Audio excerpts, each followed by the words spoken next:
Here we go.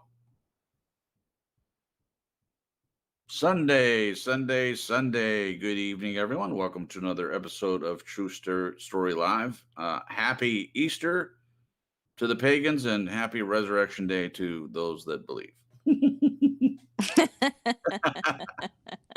Thanks for laughing, Chad. I had I, to appre- unmute myself to laugh. I, That was funny. I appreciate you laughing. No, it's not just pagans. Easter, You the don't have whole. to explain. It was a joke. It's funny. Yeah, okay. I don't have to explain. All right, that's I'm good. just doing what you and Glenn do to me all the time.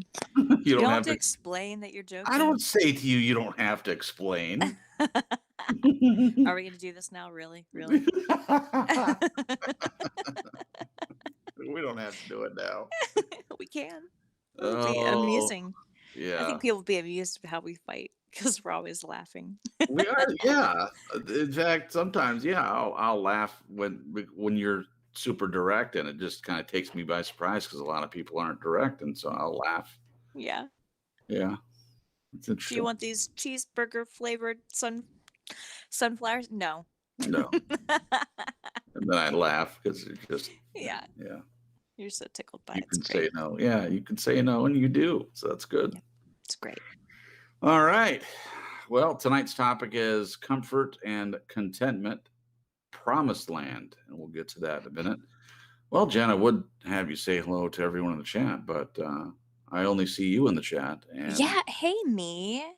and we have three concurrent viewers. So guess who those viewers are? The Three Musketeers. The three, yeah, the three Glenn, Jason, musketeers. and Us. Jen. And it's unfortunate because I feel really like we're on right today. Yeah.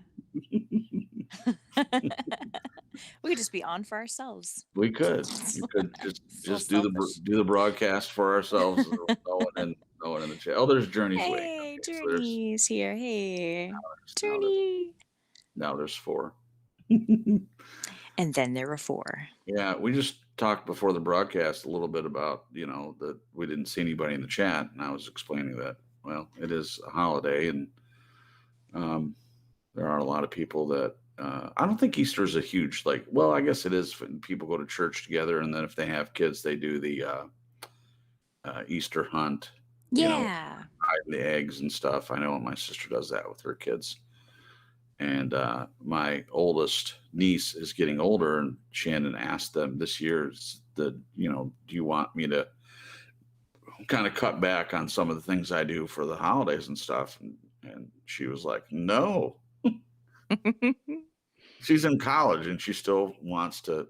I don't blame her. It's to have little fun things that you remember doing as you were growing up. I think it's great that it's there for her to do that.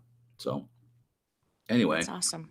people are popping in now, so it's good to see everybody. And I'll have Jen say hello in a minute, and then we'll get to the write up. But I will, for those of you that are listening for the first time, I will introduce everyone. I'll introduce myself first. My name is Jason, and I'm one of the three of us on this panel for True Story Live. If you listened to us a year ago and you're listening, we used to have larger panels, and now it's just the three of us, and I think it's working out very well. There's nothing against having larger panels. It's just a lot easier with three people to keep track of, and it's just been working out really well. So I hope you enjoy the broadcast. And so anyway, there's me, and that's the voice you're hearing now, and also my wife Jennifer is on with us as well. Jen, say hello to the peoples. Hey, peoples. Yes. Happy Resurrection Day, guys. Resurrection Day. Yeah, and by the way, it's okay if you call it Easter. It's just that Easter gives it the impression of the stuff that the secular stuff, the eggs and the bunny and all that, which is I'm not one of these people that think there's something wrong with that necessarily, just in the same way that people think Christmas is worshiping Christmas trees and it's pagan and stuff like that. Well, yeah, there's pagan aspects of it, but doesn't mean to me it depends on what you mean by it. What's the purpose of it for you? That's all that matters. But anyway, happy Easter and happy Resurrection Day, whichever word you prefer. And also our resident pagan is with us. Glenn are also the producer of our broadcast and the writer of most of the write-ups. Who he's catching some flack about that apparently from his wife. It's like, yeah, you got to do the voice. You're lazy. Why don't they do some write-ups? They say hello to the people, Glenn. Yeah, hello. Yes, I wouldn't be game to speak to Sandra like you speak to Jen. Oh, she's got me too scared. That's hilarious. That's so good. Oh, yeah. So so I'm sure there are some people that celebrate Easter there in Australia, right? It's not an unknown thing. Oh no, of course it is.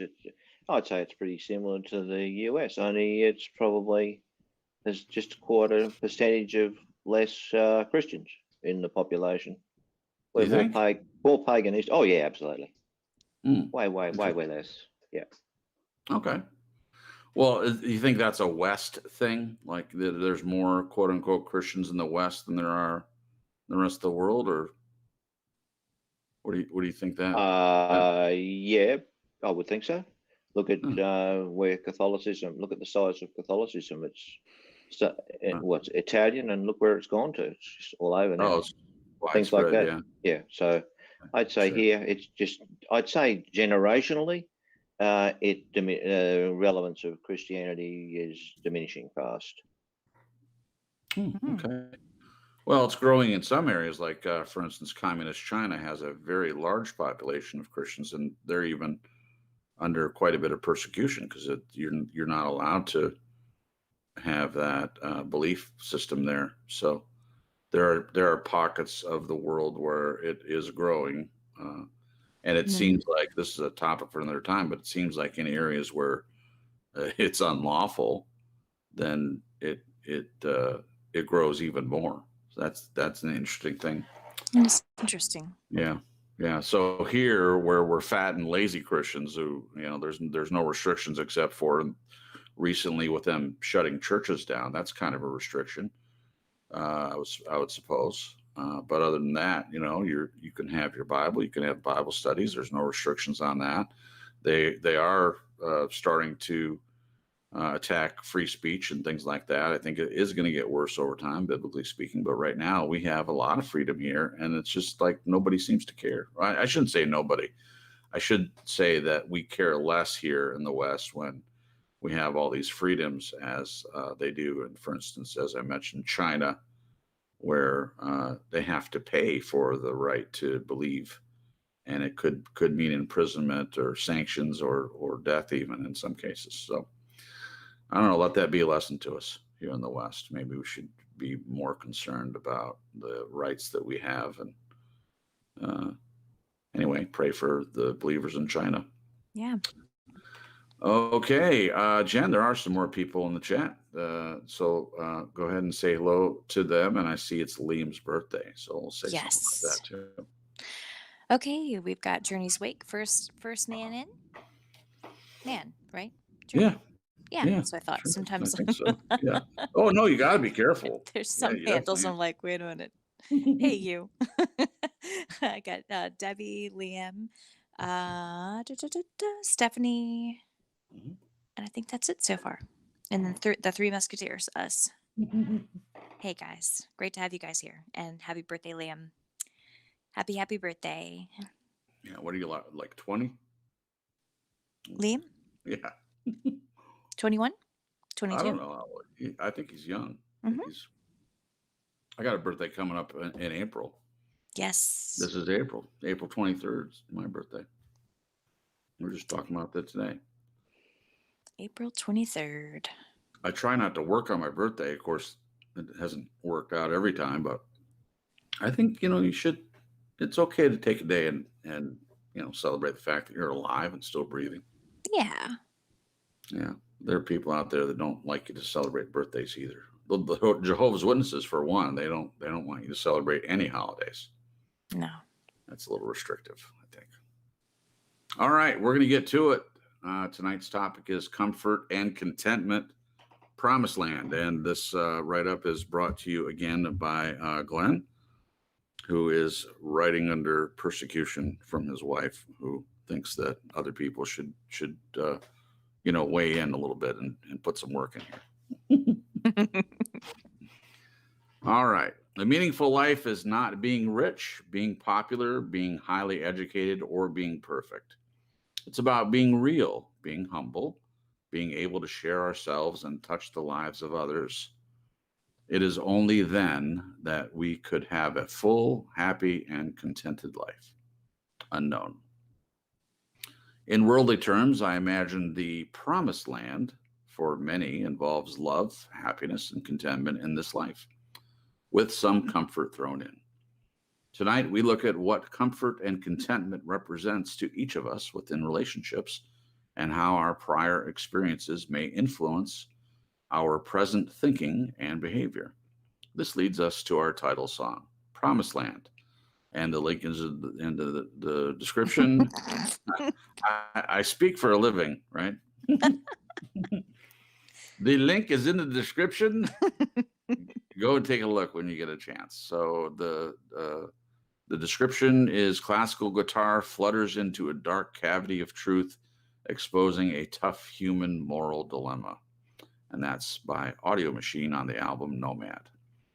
Definitions for tonight. Comfort is based on external influences, an absence of distress, pain, and pressure in life. It's also material comfort, lack of hardship, etc.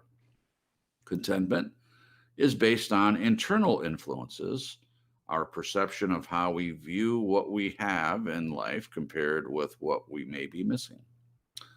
All of this is uniquely individual situation based upon what we each consider relevant and important. That means we each have our own thoughts on this subject. It is those thoughts we wish to bring to the surface this evening. What does comfort mean to you? What does contentment mean to you? Is comfort a prerequisite for contentment and vice versa? So, where is the dark cavity of truth exposing a tough human moral dilemma? As per the song, is it related to those who have a choice but choose in their mind to sacrifice potential contentment for those so-called creature comforts? As an example, if traveling on an airplane, it's pretty obvious that the level of comfort in a business class, first, is a lot different from economy class, coach. However, do you really think sitting in a better seat, getting better meals, and drinking champagne is going to provide contentment? I don't think so. That seems to be the real point. Many people say they are not contented, but they have no idea what contentment is, let alone what it might look like in their world. To be content doesn't mean you don't desire more. It means you are thankful for what you have and patient for what's to come. Tony Gaskins. It's a radical idea. The more we seek contentment, the less it is likely to find us. Thoughts? 2 things prevent us from happiness: living in the past and observing others. Paulo Coelho. It's very easy to reflect upon the past and think, what I had then was better than what I have now. If you do so, do you not believe this is a barrier to contentment in the present? What do we see when we observe others? How many of us see shining examples in others of what we aspire for ourselves? How do we find contentment in the future if we don't have it in the present? Possible? Adding all that up, the contention is that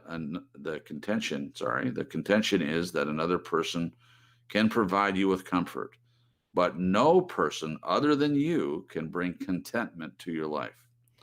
So if you hear the comment, I have all the comforts I need, but I am empty inside and I don't know why or how to change that, what is going to be your response? Socrates says, if all misfortunes were laid in one common heap, whence everyone must take an equal portion, most people would be contented to take their own and depart. Would you take your own portion? In closing, maybe it is as simple as, quote, we can complain because rose bushes have thorns, or rejoice because thorn bushes have roses, end quote. And that last one's by Abraham Lincoln. Nice. All right. Yeah. Really nice. There's some great questions coming up too. So we'll get into that. All right. Just going to check the chat real quick and see if anyone else popped in. No, looks like we're all set. All right. So here we go. And I'll briefly read the definitions one more time before we get into the questions. Comfort is based on external influences, an absence of distress, pain, and pressure in life. It's also material comfort, lack of hardship, etc. Okay, so that's comfort. Contentment is based on internal influences, our perception of how we view what we have in life compared with what we may be missing. All right, so there's those two right there. Wow, some really good quotes in this one. All right, so the first question of the evening is, what does comfort mean to you? What does comfort mean to you? And I'll start with this one. There are a lot of different kinds of comfort to me. I mean, I've talked several times about being super spoiled in some ways, like my bed has to be comfortable. So comfort to me is sleeping in my own bed and it being comfortable. In your toilet paper. Yeah, well, there's like I said, there's lots of comfortable for my butt to have good toilet paper rather than the crappy like ply that I bought. porta potty one ply.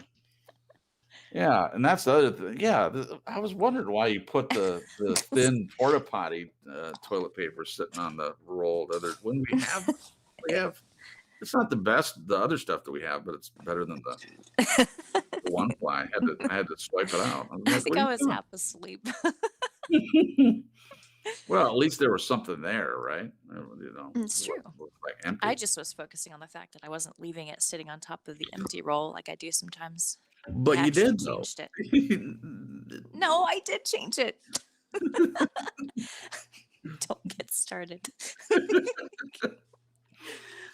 Oh, did I? Yeah, you did. You Oh, crap. set it on. That's okay. I'm one of those people. I'm one of those. That's all right. So comfort, there are different, as I started to say, there are different types of comfort. There are things that are comfortable for the body, and there are other things that are comfortable for my heart and mind and things like that. Like I enjoy listening to stories like audiobooks and things, which is it's comforting to me. Also, my babe has many ways in which she's comforting, like when she rubs the top of my head with her fingertips is very comforting. And her voice is comforting and calming to me. And when we cuddle, that's also comfortable. Those are things that are external things, as the definition implies, external influences. Comfort means to me having a few things that are calming and relaxing, and they are external things, but for me, they turn into contentment. But that's not really what the question is, but we'll get to that one. So comfort means to me having a few things that I know are good for me and they lead to contentment. That's the best way to answer that one for now. What do you think, Jen? What does comfort mean to you? Yawning is comfortable. It is now. Yeah. It was not a while back. No, yeah. You can talk about that if you want to. You're in a comfortable place to be able to yawn now. Yeah, I can enjoy yawning now. Yeah. Yeah, I used to be with someone that would get really angry at me when I yawned. Like I have control over that or something. It also helps that you think it's adorable. So, gosh, when I think of comfort, I think of being comfortable, but also, gosh, you described it so well. I don't really have a deep answer for this, but I can say I think of home. I think of a warm blanket and a hot cup of coffee. on a cold morning, soft socks, and even being around people that accept you. Mhm. You know, I had a experience recently where I was hanging out with some people, and there seemed to be some underlying something going on. I don't think it was had to do with me. I think it had to do with the group of people. Mm. And it was very uncomfortable for me. And I left the situation and I was really upset. I was Mhm. really moved by it and really upset Mhm. emotionally. And I think, and I was explaining to Jason afterward that our home and our relationship is so incredibly comfortable, Mhm. um, just in how open emotionally we are to each other and how accepting, that when I get around people that are kind of closed off or have walls up or there's something going on underneath the surface, and Yeah. being having empathy and being empathic, you pick up on stuff and sometimes it latches onto you. And I left and went and ran some errands, and I was like irritable, Mhm. which isn't normally like me. I was like, what is Mhm. going on with me? I think I'd kind of picked up on some things that other people Mhm. were feeling. Anyway, so when it comes to being around people that accept you for who you are, and you can just be, Mhm. you don't have to think about what you're doing or saying and be fidgety or, Mhm. eyes shifting left and right kind of a thing, even if Mhm. it's internally. That to me is comfort. Hmm. That the short list, because it's Sure. quite a long list, but that's my Sure. short list. That's good. Thank you. Before we get to Glenn, while you were talking, I was thinking of the phrase comfort food. Ooh, yeah. That's another one. So comfort food, which generally to me means like meat and pasta, really, really thick, cheesy type of like Chicken and dumplings. chicken and dumplings, beef Yeah, stroganoff, the yeah. stick to your ribs kind of food. Yeah, it's called comfort food. So Pot roast. yeah, sure. The it's whatever you want it to be. It's comfortable for you. So I suppose it's subjective in some ways, but it's any food that makes you feel comfortable or reminds you of home, or like home cooking. Uh, can be comfortable and give you that warm feeling inside, so to speak. So that's another thing to consider as well. All right, Glenn, what about you? What is comfort to you, my friend? Good health instead of pain. Oh, that's a good Food one. that doesn't that's more about not having any rather than what you call comfort food. A roof over my head and my comfortable chair, even if it squeaks. That's the short answer. Nice. I like it. A daggone squeaky chair. But at Yeah, least it's comfortable. That's good. I'm glad that yeah, your butt's comfortable. Yeah, a lot of people are commenting that your answers are too short, just so you know. yeah. You. That's right. That's right, me. I'm the one commenting. I sent an email to myself at truestorylive.crips@gmail.com and said, Glenn needs to say more. He's got these short little comments. They're over and done with, and they have to move on. Dork. I am a dork.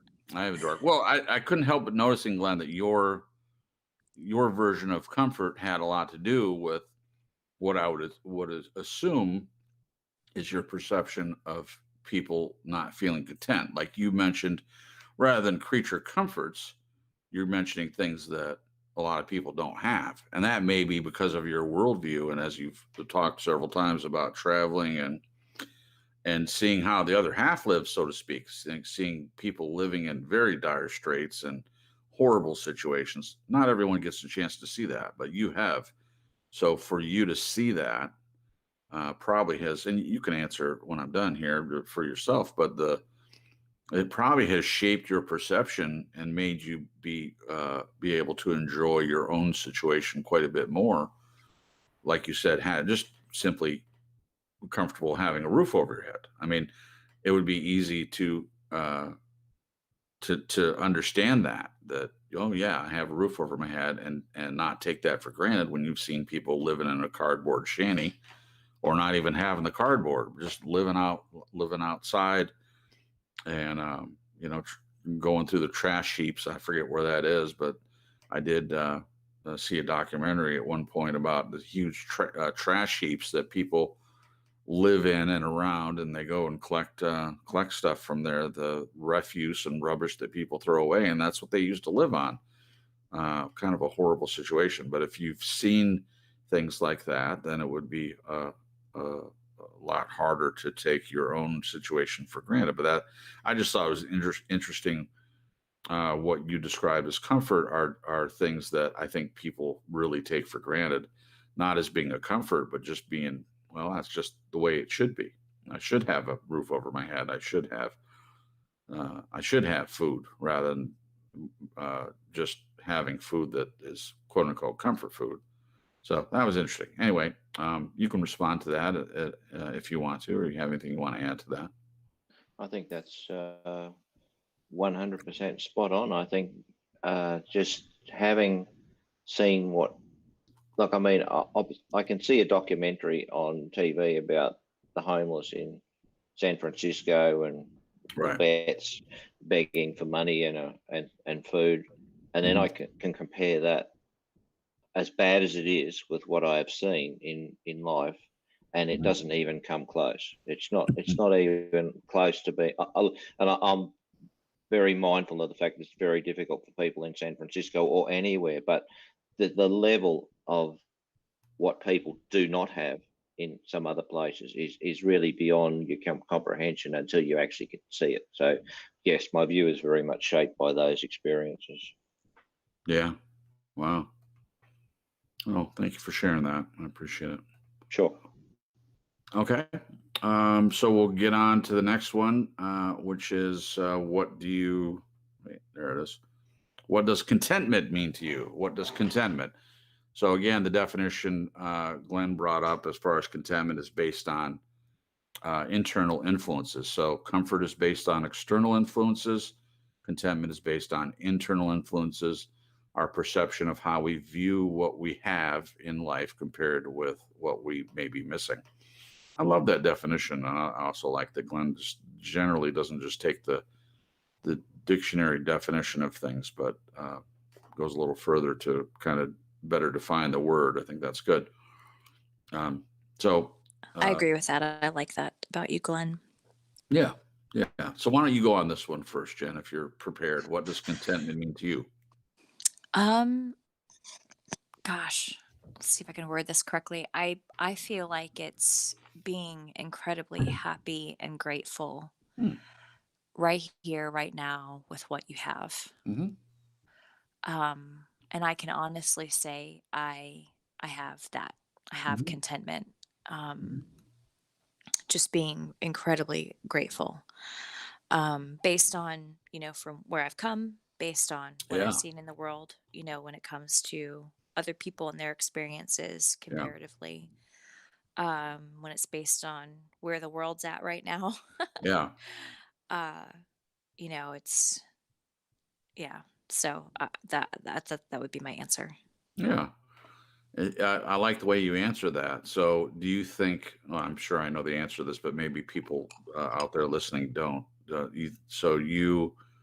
You think that you're able to be more content in certain situations because of what you've gone through, similar to the way that I was saying that because Glenn had seen people live in these horrible situations, easier for him to look at his own situation and not take things for granted. You think that's why you're able to experience a level of contentment where other people that have never been through what you've been through may not be able to do that in the way that you do? I would say a resounding yes, because I can imagine not having been through what I went through and playing the whole game of the grass is greener or comparing myself to people. I don't know. And I used to do that. I really did. When I was in that bad situation, I used to do that. And I don't know where along the road the comparing dropped off, but it sure did. And I haven't missed it. Right. I'm like, yeah. Well, I don't miss it either, because I don't want to be compared to, well, I was going to say I don't want to be compared to other men, but in most cases, I and this isn't conceited, but I know that I'm a good man, and you make it very clear that I'm a good husband and a good friend and Yeah. things like that to you. So I don't feel threatened by a comparison to other people. Yeah. Um, And I think not in a conceited or narcissistic way, but I think enjoying and loving who you are and finally accepting who you are mhm, plays a huge part in that. Because like, and I'll give a quick example. I remember I used to go to the gym back in the day, and I would compare myself to other, women in the gym. sure. And what it was almost, well, not almost, it was what is the word from the Bible when you compare yourself to people and want what they have? Uh, I can't think of the word. oh, Um, yeah, it's envy. envy. Envy. Yeah, There you go. Envy. yeah. Envious. And I think I used to back in the day use envy as a way to motivate myself, which is really not good. So now, like when I go to the gym, with being self-accepting and having some self-love that's not in an unhealthy way but a healthy way, I can appreciate other people, that they're different, that they're shaped differently, that they're on a different level in their own growth and getting Mhm, healthy in their own um like fitness level, you know mhm, what I mean, mhm. but not take it as something that I'm trying to be envious about or motivate myself. I can accept where I'm at and be happy with where I'm at, and just appreciate where other people are at and it not be about comparing. That's wonderful. So, anyway, it's good Oh, that's stuff. great. No, I'm glad you shared that. Thank you. Um, okay, so for me, contentment. I love your definition, Jen, and so mine is going to be similar. I guess whoever goes first kind of gets the gets the opportunity to get a good definition out there that everyone else has to kind of think of something else. But yeah, so being content. For a long time, I was not very content about most things when I was younger. I always, I would say that I lived my life for a better time. Like I want when I get into better shape physically, then I'll be content. When I Yes. get a Oh good man. job, a job that pays the bills, and I'm able to, live at a certain level that was previously unattainable, then I'll be content. When I get married and Hmm. have a wife and family, I'll be content. Um, but what I understand now with maturity and time and wisdom and age, what I understand is uh, that I should have been content the whole time. I think contentment is definitely a state of mind. Hmm. It's how, I mean, in the example Glenn used, our perception of how we view what we have in life compared with what we may be missing. Um, am I missing a few things that I'd like to have? Not very many. And if I look at it, if my perception is what I'm missing as compared to what I have, I'm a very rich man, honestly. So I'm probably way more contented than I've ever been in my life. And a lot of that has to do with, just like Jen said, of having been through some things and experienced life and in some ways, so that I am able to appreciate what I do have rather than living a life for some future event, thing that's going to happen. Yes. And excuse me. In fact, I'm so happy with my wife, and I would like to have a kid. Both of us would like to have a family.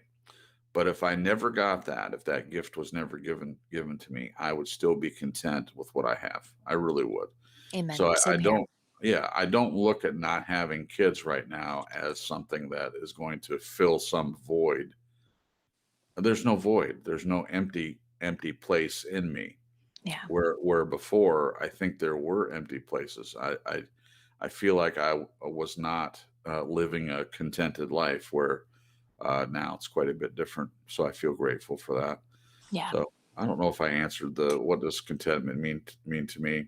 It means uh, taking a look at what you have and not waiting for things to come in the future and being happy about that, being happy about your present situation, and try to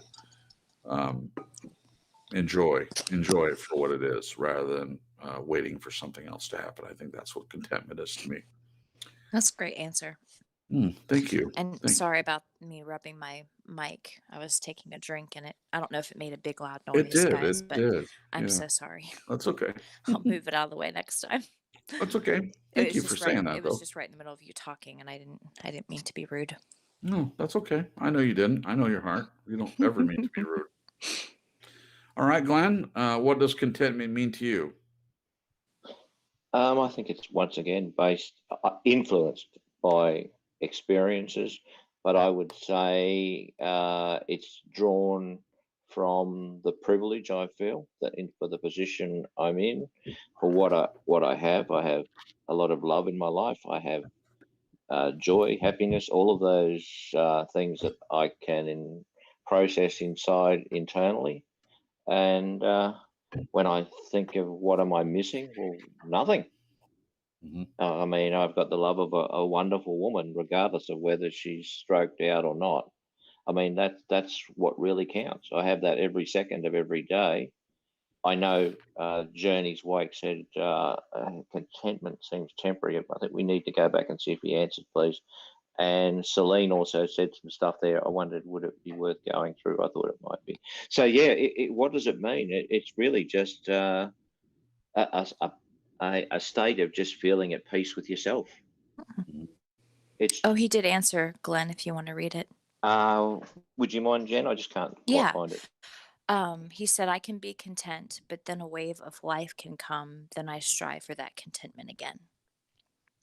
Okay, so I wonder what caused the loss of contentment when life came. I would really like to understand, if we can, where that came from. Okay, Huh. so Journey's Wake, if you don't mind filling us in a little bit more on that, we certainly would like to discuss that a little bit more. So if you can fill in the blanks for us there a little bit, that'd be awesome. Thank you. So Celine also said to Jen, sometimes I feel like there's something wrong with me for not having a serious relationship. I was too messed up, and there was a lot of pressure from my mum. This seems to be, I don't know whether, okay, let me take that back. It seems to be in conjunction with what she said before, that these days it's more about hookups rather than relationships. Like a relationship. Right. Yeah. You guys are a lot younger than I am. You'd probably know more than I would. What do you think? You think there's a lack of contentment due to the fact that there's nothing really as I don't know what the word is. That's the word. Yeah, good word. Yeah, I think society right now is pushing this idea that there is contentment in hookups. Right. Wow. And that people don't understand that it's in their relationship that contentment can come, not in this fleeting surface hookups. Wow. It's so glamorized with the media and with gosh, music and actresses and Hollywood and that whole thing. It's just so glamorized that I think it puts off this facade that it is contentment in a way, and it's not. And then people find out the hard way. But I just think I think the generation that Celine's in right now, which is, she's younger than us, it's just way more rampant. I don't know, for my generation, I feel like it was maybe 50-50. Where like hookups were popular, but also having a meaningful relationship was too. It was kind of even. I think the scales have tipped a little bit. Sure. Well, if I can interject, if you go back further, you had people that, in order to even date, it wasn't right to hook up. Let's say back in the 50s and even before that, since the 1800s, you even had a chaperone. Young people had a chaperone with them on their date, so there was no impropriety. So I think that dating was called courting, and it was way more serious than the hookups would be considered today. and way more involved. You might have courted someone for a long time and got to know them with the presence of an adult, making sure that nothing happened. So it was way more of a thing. Now a hookup, there's no one watching. You're doing whatever you're doing, just the two of you, and the only way anyone would know about it is if you shared anything. But anyway, my point is going to be getting back to kind of what Jen was saying. I think it has changed over time, and now we are in a point where people don't understand where they get contentment out of that. And I agree with you, Jen. The contentment, and they don't realize that contentment comes from the human aspect of more than just the sex, the one night stand or the hookup, whatever word you want to use for it. The real joy, the real contentment comes from knowing someone else well. Yeah. And I'll share what Celine just wrote because she's spot on. She said, sex is glamorized, but marriage is seen as this old, boring thing. And sometimes I feel like I need to compromise my morals to even have a guy give me attention. This is encapsulating what's going on in the world right now. And actually, it's not just Celine's generation. I hear, I have friends that are my age, 40, and some older even, that Yeah. are on the dating scene, and it's just rampant. It's Yeah. this, you meet somebody on Tinder or on a Mhm. even like a Christian dating site, and Sure. it's like the third time you talk over Facebook Messenger, they're wanting you to send you nude pictures. It's Yeah. like, oh my gosh, what? Yes. It's like, okay, well, slow down. Wait a minute here. It's crazy. It's Yeah. crazy. And I do think too that the world right now, it seems to be pushing toward this idea that marriage is this boring thing, um, which is really sad. It is. Because relationships are so important, and maybe have wondered about this recently. Maybe because there's like such a lack of people understanding and knowing how to bond and how to be vulnerable and how to know oneself, and then and because of that, knowing the other person you're with. I mean, Jason, you and I have talked about many times where it seems like in marriage, when it comes to the relationship and growing together, it's the focus is more on staying the same. Mhm. You're through the whole marriage, as time goes by, you're trying to get back to what you had in the beginning. Right. You're upset that your partner isn't the same person they were when you married, and it's like, Right. wait wait a minute. Hopefully every day that passes, we're changing and growing and Yeah. learning. Now, sometimes people do change for the worst, Right. and I can understand where a spouse would be like, what happened? Like in Right. my case, my ex, he put on this great facade in the Yeah. beginning. So the rest of our marriage, I was in that place in a sense of like, what happened to this guy? Yeah. Like, but anyway, I had a point and I forgot it. I think that because there isn't a lot of education on getting to know oneself, self-acceptance, Yeah. accepting each other, Mhm. and building a relationship and being vulnerable with each other. Yeah, I can see how it can become boring because I think this divide happens in marriage, and social media doesn't help because it's making the hookups look cool and fantastic, and Yeah. you're always comparing, and the grass is greener, and I shouldn't have gotten married, or I should have married this person over here. It's Right. just insane. I don't know if you want to add anything to that, Jason, but Yeah, sure. I would say to anyone, younger, I would say that don't don't give in to the pressure. I know that's easy to say. When you're young, it feels like, yeah, this is the only time I'm going to have to enjoy these things. But when you get older and you look back at it, you don't want to have regret that you sold a part of yourself just to, as Celine said, get someone to notice you. You don't have to do that. And even if your mother's pressuring you, my advice would be to fight against that, and don't let anyone pressure you into doing anything that you're not ready to do. You'll have plenty of time to yeah, do those things. And there's a lot more in having a relationship with someone than it might seem like. And then before we move on, my buddy Rob, or he goes by John now, I guess. John says, he says, I think there were a lot more hookups back in the day than we give our grandparents credit for. And then he says further down, otherwise you wouldn't need a chaperone. Yeah, that's what I said. It's keeping them away from impropriety. Yeah, I'm not saying that hooking up is a new thing. It's just the morals and values that are generally upheld in communities has changed. There's not, chaperones going on any dates, and there probably hasn't been in a long time. But you're right, John.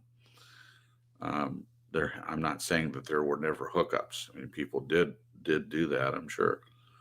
But it wasn't viewed like it is now. Like it's not a big deal to anybody.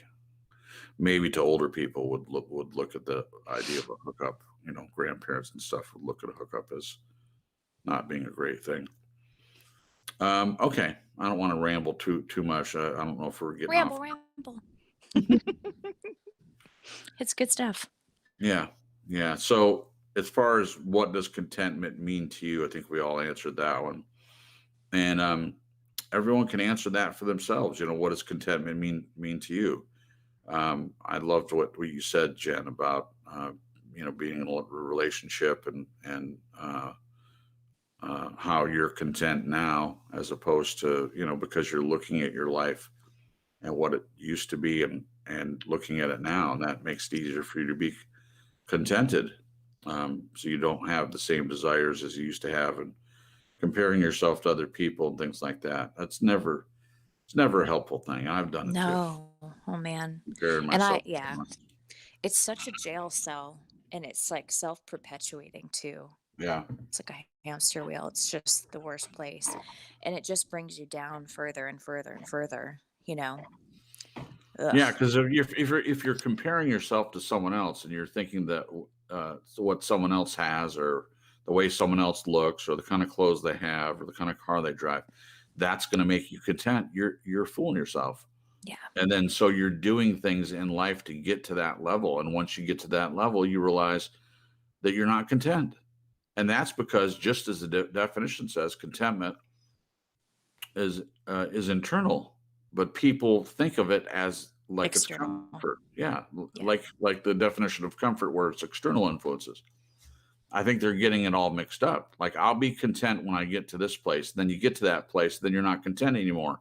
And it's because the inside hasn't changed. Well, yeah, you've done no changes to the inside. Having a BMW, if that's the thing, doesn't change that you're an asshole. I mean, it doesn't change it doesn't change that. Yeah. And yes, I'm picking on BMW users because we've talked before about how it just seems like people that drive BMWs are a whole different level of people. And I don't mean they're in a better pocket of wealth or anything. It just seems like, I could be totally wrong, but it seems like to me their attitude is 10 times worse than any other vehicle driven by men or women anywhere. That's my opinion. What was I going to say? I forgot. If someone cuts me off in traffic before I even see the emblem on the back of the car, I know it's a BMW. I've known 2 BMW owners that were really nice. I'm not saying they don't exist. Okay. Yeah, they exist, but it's the exception rather than the rule, or exception to the rule, so to speak. All right. Anyway, next question. Is comfort a prerequisite for contentment, and vice versa?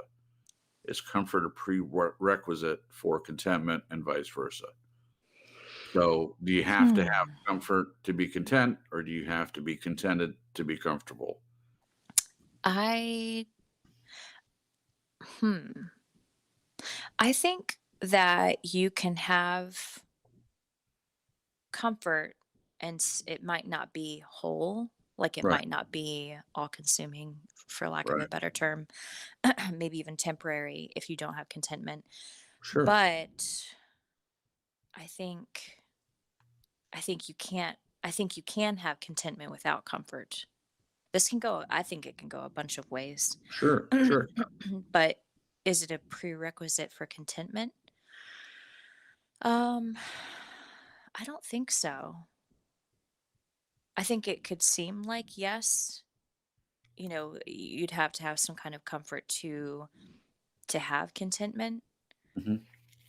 Um, I don't know. This is a mind bender, Glenn, which I do love. But I don't really I'm not very comfortable with not being able to answer this. I'll think on it somewhere while you answer, Jason. Sure, yeah. So I think you can be comfortable but not content, There and you you go. can be content and not comfortable. And Good job. I'll draw that out a little bit more. So if you're okay, so again, based on the definition, one is external and the other is internal. So if you have external comfort, such as let's say for this particular individual we're talking about, this fake imaginary person, that they have a good house and a good car and a good job and a good wife, and they're comfortable with that, but they're not content. So in other words, you can have things that are comfortable, external influences, and the lack of hardship, material comfort, no pressure, and not have contentment. So because contentment, as the definition implies here, is internal. It's internal influences, and I agree with that definition.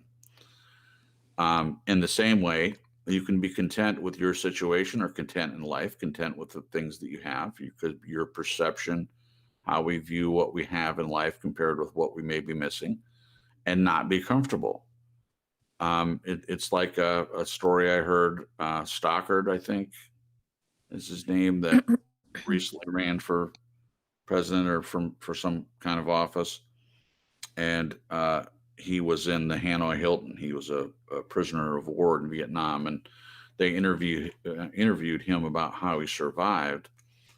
And then they asked him, like, who didn't survive, and he said the people that lived their life as optimists, like saying, okay, we're going to be out of here by Christmas, and then Christmas would come along and they were still there. Okay, we're going to be out of here by Easter. This is exactly what he said. We're going to be out of here by Easter, and they weren't out of there by Easter. In other words, rather than being honest about the situation they were in, they kept living in this place where they'll be content when they're no longer a prisoner of war. Those are the people that died, living as an optimist rather than looking at their situation more clearly. To be in that situation, to be a prisoner of war and find ways to be content with that, I think would be extremely difficult. That's totally uncomfortable. I mean, he was saying that they tortured him like 20 times. Being tortured and then getting back to your cell and finding a way to survive by being content and being realistic about the situation you're in. So that certainly was not comfortable for this person, but he found a way to have contentment, and that helped him survive. So if it's true for someone that is a prisoner of war, it can be true for anyone. Yeah. To not necessarily be comfortable, but to be content with whatever it is that you have. You may not have much.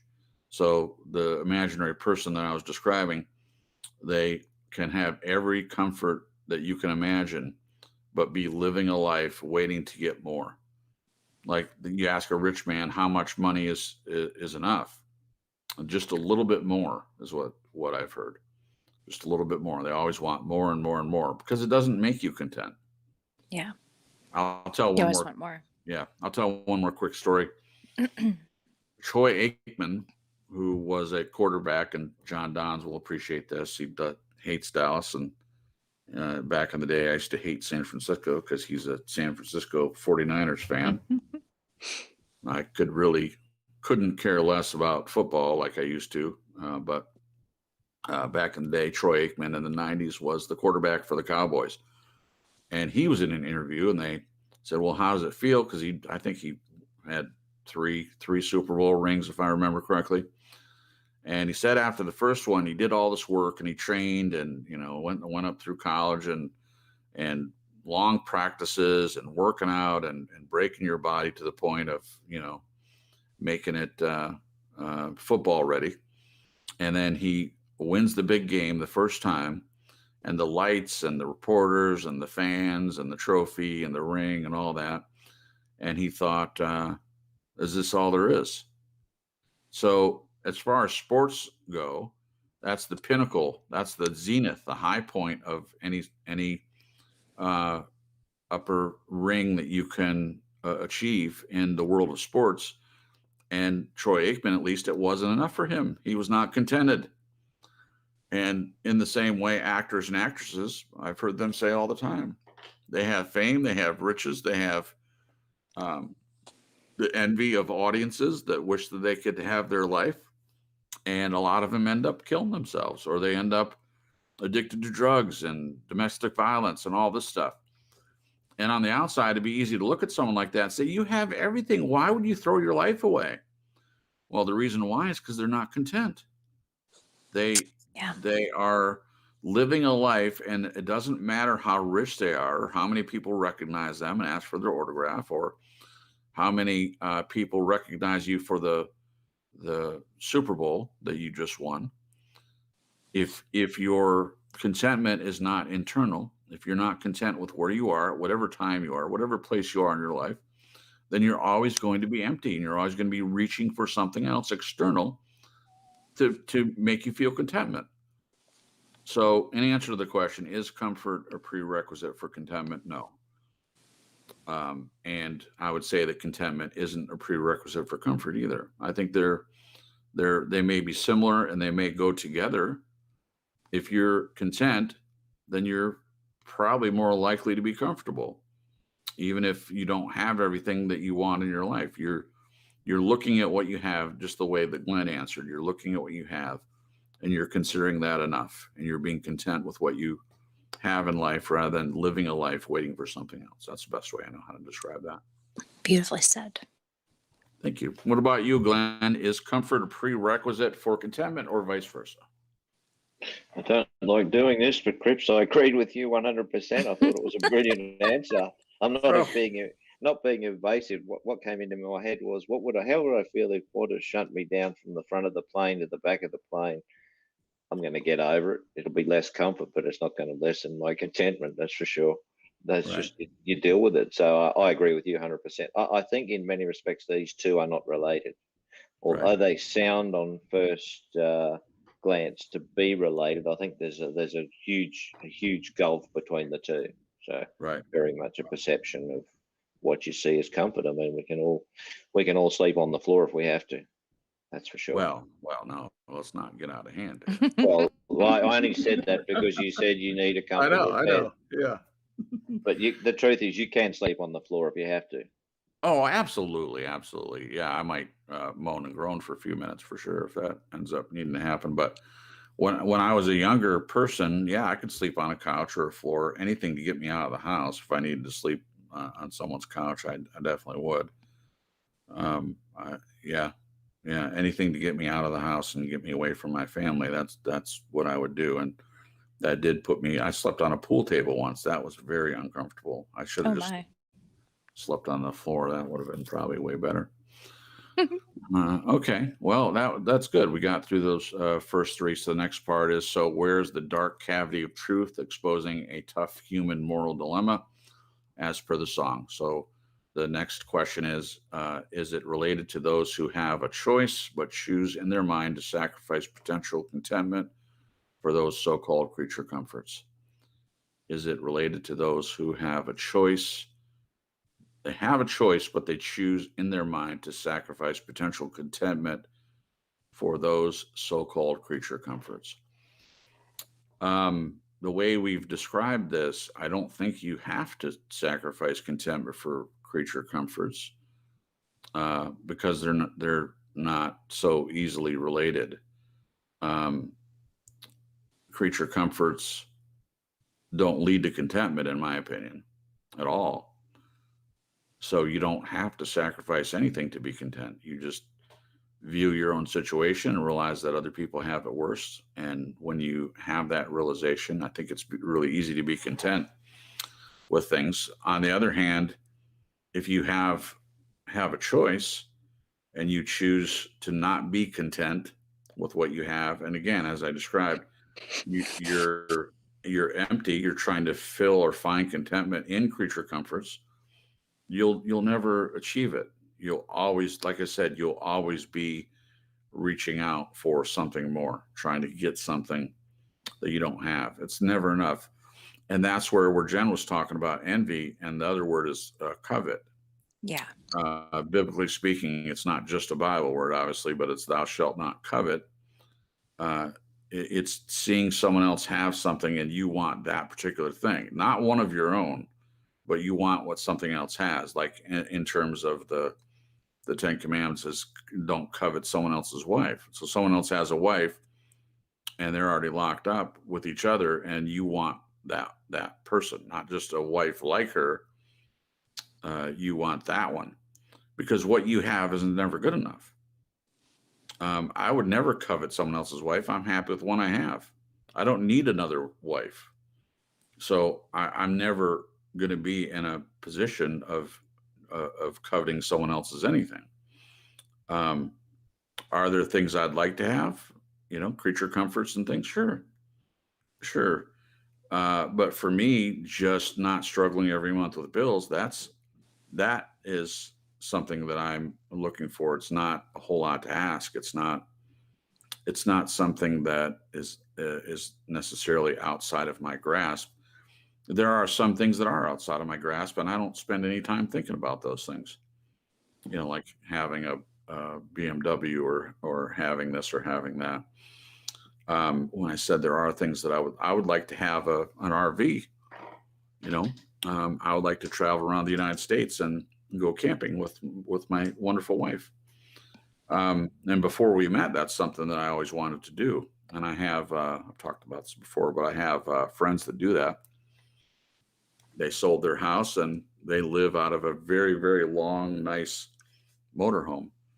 And they go from campground to campground over and over and over again all year. They literally live on the road. I think that would be fantastic. I would love that. I would really thrive in that kind of environment because I love being outdoors and I love meeting new people, and that would be something that I would want to have.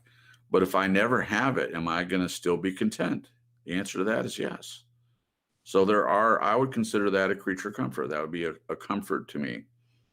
I do have a choice in my mind. I do have a choice. And I'm not going to sacrifice any potential contentment to replace any creature comfort. In other words, to give you an example, if I had to work harder to get an RV, and by that I mean working way longer hours for a long period of time, and I always say to Jen, my mom, used to say, you can do anything for a short time. You can do anything difficult for a short period of time. But to live a life where I'm putting work first because of any creature comfort that I would want, and then I'm sacrificing my relationship with Jen, in other words, neglecting her, not spending as much time with her, and I keep saying, well, we only have to do this for a couple of years, and then we'll get to the point where when I get the RV, we'll be able to spend all this time together.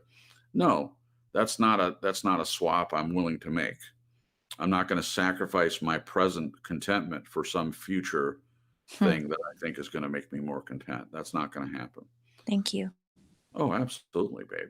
Absolutely. Okay. So what do you think about this one, Jen? Well, I was going to say this is what my ex did. Mm-hmm. Sacrificing contentment. Yeah. It was always, I'm bored. I want a new boat. I Right. want a new car. I want us to move to a new place. It's just, Right. it's just like over and over and over. Yeah, you lived Nothing with it. You lived with the perfect example of someone that was never comfortable, never content with content. anything. No. Right. And always purchasing and seeking out creature comforts to Right. fill some void that was in them that just could not be filled. Yeah. No. And dragging me in the wake. And I'm sitting here like, all I want is a relationship with you. Right. Right. That's what I want. Like I could give a rat's butt about all Mhm. this other stuff. Mhm. And I do know, and I'll admit that there were times that I tried finding contentment in the creature comforts in that situation because it That's all was you the only had. thing that was accessible. Right. All these things that I wanted within our marriage Right. um, just were so far away, and they kept being promised to me. Some time in the future, we'll get there, and it just time Right. kept coasting by, and we weren't any closer. It was actually further away. Sure. So getting out of that situation and even being in it actually was a huge gift because now, and having a relationship with you, my husband, and us Mhm. being really connected and close, Mhm. um, and having experienced just that whole situation with Mhm. the contentments being out the window and creature comforts Right. being at the forefront. Right. I can appreciate, like just, if we're tight on money and I can't buy anything, I'm like, "Well, who cares?" Mhm. I've got a good toothbrush, I've got Right. clothes that aren't ratty, I have food in the fridge, we have a roof over our heads. I'm good. We have a bed Yeah. to sleep in. I'm good. Yeah. So now, just on that same vein, I was looking at this question, kind of like tossing it around in my head because it is a little bit of a mind boggler, but um, just in the sense of I don't think I realized I wasn't trying to sacrifice contentment for the creature comforts. I know my ex was Right. completely doing that. I didn't want to, Right. you know what I mean? It wasn't like something I was seeking out to do. Sure. Um, but I do know that it was being sacrificed. Contentment was being sacrificed for the creature comforts. Sure. So that was rough. Yeah. You may not even have been aware that that's what you were doing, you know? Yeah, I don't think I was. Well, before we move to Glenn, I just want to say about that, you're talking about your ex, and here's the thing, you're with me and he doesn't have you anymore. Mm-mm. So, and I'm not saying in your face fake name. I'm not saying Okay. that. But I'm saying that his working all the time and putting work first over you didn't seem to work out too well for him. No, it didn't. And it didn't work out well for my father either, who Yeah. worked. And I will just say, on the positive side, I always had a roof over my head. I had clothes, I had food. He was a good provider. And I will always say that about him. But, and he didn't just go through a divorce because he worked too hard. That wasn't the issue. But he put work first before he put his family. And I have childhood memories, which he could have been a lot worse as a father. But when I did things and he wasn't there, or if he showed up, it'd be late. It's because he was working, and Yeah. that's the way he wanted it. Jen and I were talking today that it's like people use the excuse, well, I can't come to this thing because I have to work. Well, yeah, for a short time, I understand that. Sometimes people do have to work and sometimes they can't make it to things. But if you live a life like that, which is what my dad did, constantly just putting work first, you pay the consequences of that. Yeah. So if you're using external things, whether it's creature comforts or whether you're not content until you have this other thing, or even if it's work, well, I'll be more content when I get to this level at my job, until I make vice president, and then That'll be good. then I'll be good. Then I'll take a break, and then I'll relax. Whatever it is, if you're living a life like that, Dangerous. you're chasing something that you can't get externally. Yeah. I agree with Glenn's definition here. If contentment is internal, a person has a choice as to whether they're content or not, in my opinion.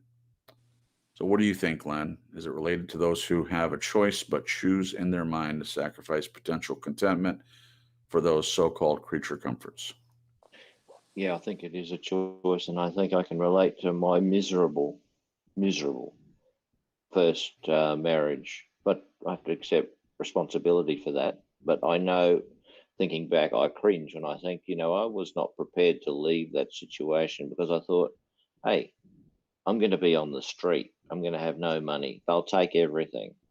Mhm. Whereas now, if I looked at it, I'd say, oh, look, I don't really care if I'm on the street. I'll sort it out. Something Right. will come to help me. I know that I did not have the trust, even though I had great parents and that I wasn't thinking in terms of how much better I might be if I left. I was thinking about how much worse I would be if I did go. Does that make sense? Yeah. Sure. Oh, yeah. Sure. So I You were was, thinking I of the was negatives, not the very positives. much so. I was fearful of what I might have less creature comforts. I was not content in the situation, so contentment was irrelevant. But I realize now that with less creature comforts, no money, and being on the street and being contented in myself was a million times preferable Mhm. to what I went through for year after year after year. And Sure. boy, opinion changed dramatically. So I think, Jen, you would see that as you've seen it in Yeah. yourself. Yeah. Oh, yeah. Immediately you make the call, all the weight comes off because you know Oh, yeah. inside yourself that it's the right thing. Yeah. But it's hard to Awesome. get there. It's hard to get there. Yeah. There's a lot of courage involved. Sure. So yeah. Well, I think, yeah, that was a good way to bring up Jen's situation because, yeah, she was in that horrible place, and it took her making some scary decisions. Because I remember when you were in that place, you were thinking about leaving that horrible abusive situation. But as horrible as it was, you had no guarantee of what was on the other side of that. Yeah. I think it's a scary thing to be in a marriage, any kind of marriage, whether it's abusive or not, to be in a marriage and then think as a single woman in for in most cases, a patriarchal kind of society still, of how you're going to get by like Yeah. that. And not to mention, I was convinced over 13 years that I couldn't do anything right. Right. So I was Right. like, oh my gosh, like if I'm, and that's part of what kept me in it because I became so dependent on him. Sure. But I remember having conversations with you guys and telling you, I don't care if I lose everything. Yeah, I you don't did care say if I that. get, I don't care if I don't take anything from our house except a suitcase. Yeah. I need to get out of this. Like, Yeah. and I think sometimes being at the end of your rope with how things are can give you courage to change Sure. it. You have to be uncomfortable. I've said this before. In order for you to change, you have to be uncomfortable enough to do it. Yeah. Your present discomfort has to mean more to you than some future discomfort that you're unaware of whether it'll even happen to begin with. Yeah. I think that's true about content. So if you're content with your situation, whatever that may be, it's about it being the present and not living a life waiting for something else. So it's, I'll be more content when something else happens in the future. I mean, no, that's learn to be content where you are. That thing that you used to think might make you content, what if it doesn't? Yeah. So you're living in a place in your life where you're ignoring the things that would make you content right now and overlooking things that might be very enjoyable and very comfortable for you if you just change your perception. Good stuff.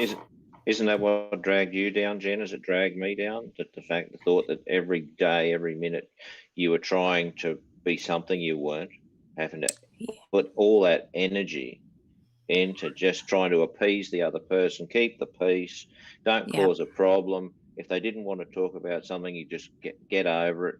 And then when you go in the next room, you want to put your head through the wall. Man, this is just not it's crazy. And then It's all of a crazy. sudden you think, oh, I've been here 13 years. I was 13 years too. And think, oh, I'm so invested in this. Why should I give it up? Right. It's so bonkers. It's so upside down. It's insanity. It's really and truly insanity. But you're right. Yeah, I I had to look at, well, invested what? Misery? Right. fear, anxiety, Right. oh my gosh, and emotional neglect and all kinds of abuse. It just, yeah. Once I could see it from that angle, I'm like, no, I'm done. Just like, I wish it could have been a marriage that, there was love invested and, beautiful things, meaningful Sure. things, but it just was all a lot of darkness and Yeah. not healthy for him or for me, because I think what I ended up turning into to try to make it work, which it still didn't, it was enabling him. It wasn't Right. helping him at all. Right.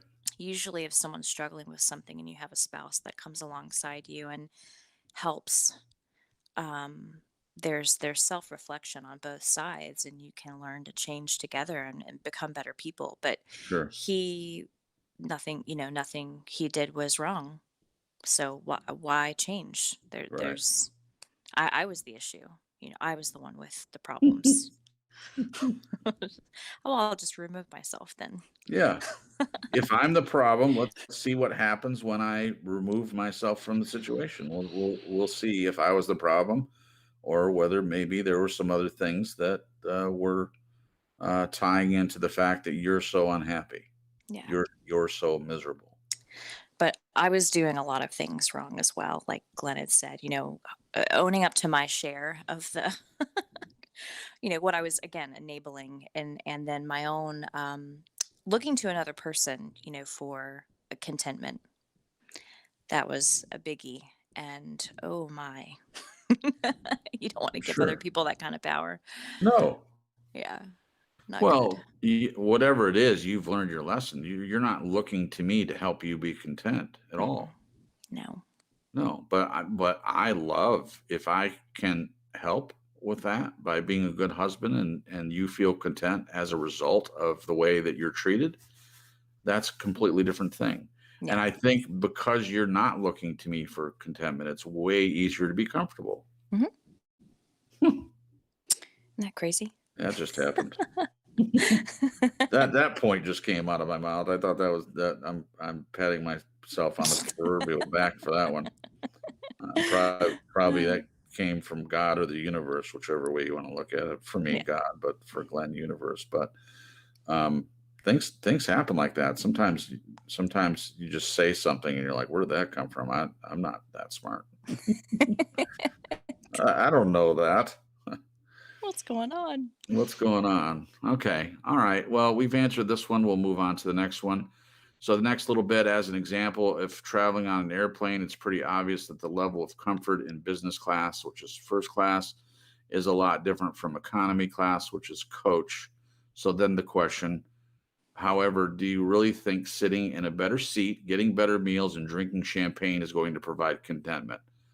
Now, Glenn already kind of answered this in the write-up, but we'll still get to him anyway. Let's ask him first on this one. So your question is, do you really think sitting in a better seat, getting better meals, and drinking champagne is going to provide contentment? And I asked this question already knowing the answer, but maybe you can fill it out just a little bit for the listeners. Absolutely contentment. Just to look at those plebs down the back of the plane, it's just such an uplifting feeling. Yeah. No, not really, but it's comfortable, but doesn't change anything else, does it? It just No. makes you get a few hours where your backside's not sore and you can have a sleep. Sure. That's all it is, nothing more. Sure. Yeah. Now, I've never had the luxury of flying in first class. I've been on certain planes before where the seats were a little larger than other seats, and I've had some that was pretty comfortable. But yeah, it wouldn't make me feel any different. I wouldn't be a different person if I was in first class, at least not for me. And the better seat, the better meals, the drinking champagne, that doesn't provide contentment at all. Now, it could provide comfort. That might make me, quote unquote, more comfortable for sure. But it's not going to provide contentment. And again, because to me, that's an external thing. Those things are external things, not internal. So as the definition implies, contentment is internal, which I completely agree with. Comfort is external. Now, I do think that comfort can be internal as well. I mean, some of the external comforts are internally comforting, but just as the definition from the two words, contentment, is definitely internal, not external. I don't think there's any other way to look at that. But if you're listening in the chat and if you have a different opinion on that, please feel free to put it in there and we can discuss it. So I'm basically asking the question, is contentment only internal and not external? Can anything outside of yourself make you feel contentment? I don't think it can. You know, I think there are people in this world that completely are shut off from the internal. So their contentment does lie on the surface and is connected very much so to the external. Okay, Like- can you explain that more? Because in that scenario, I'm not sure that person is content.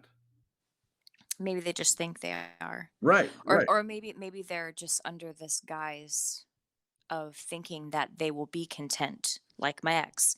They can find contentment in the external things, and that's Mhm. why they become this slave to consumerism. Right, They're always buying new things and buying stuff, and right. it's just trying to get that contentment, and it's just not working, Right. you know. Yeah, that's what I'm saying. I mean, your point is a good one, but I'm saying that I don't think it exists. They can think it does. Yeah. They can think that those things will make them content, but to me, it is internal. Yeah. It is internal and it is a choice. It it I can't think of a single thing that would make a person content if they're not already content internally. Yeah. That's a good point. Nothing. I mean, even riches, people think, oh, if I just had money. Yeah. Is your life better with money than it is without? In some ways, yes. It makes certain things easier if you have more money. But does it make a person content? No, I don't think it does. Because it's external, not internal. This is my opinion. Yeah. What do you think, Jen? Does it better seats, better meals, drinking champagne, is that going to provide contentment? What do you think? No. No. Comfort. Yeah. Contentment. No. Sure. I'm not going to sit in business class or be switched to first class and think my life is finally content. Right. You know, Exactly. finally. That's what did it for me was Yeah. Pushed it over the first edge. class, some champagne and a nice seat for my butt, as Glenn said. Yeah. I don't think it exists. I don't think external contentment exists. I don't. I think that is something that you find internally. You find contentment in looking at your situation and realizing that you have more than what you could have. It could be a completely different situation for each person listening. You could easily, in a heartbeat, your situation could change in an instant. So where's your contentment going to be? If you're having your contentment come from your external situation, what happens when that gets taken away? I really wonder. Anyway, yeah, it's good. These are great questions. I like this. Okay, so we all three agreed that that's not going to make a difference. So another quote: "To be content doesn't mean you don't desire more. It means you are thankful for what you have and patient for what's to come." Tony Gaskins. To be content doesn't mean you don't desire more. It means you are thankful for what you have and patient for what's to come. Well, that's good. Like my example was, I would love to have an RV and travel around. Now that is something I desire that's more than what I currently have. There's not much else. I mentioned having a family. I'd like to have a family, but according to Tony Gaskins, desiring something more, it doesn't mean okay.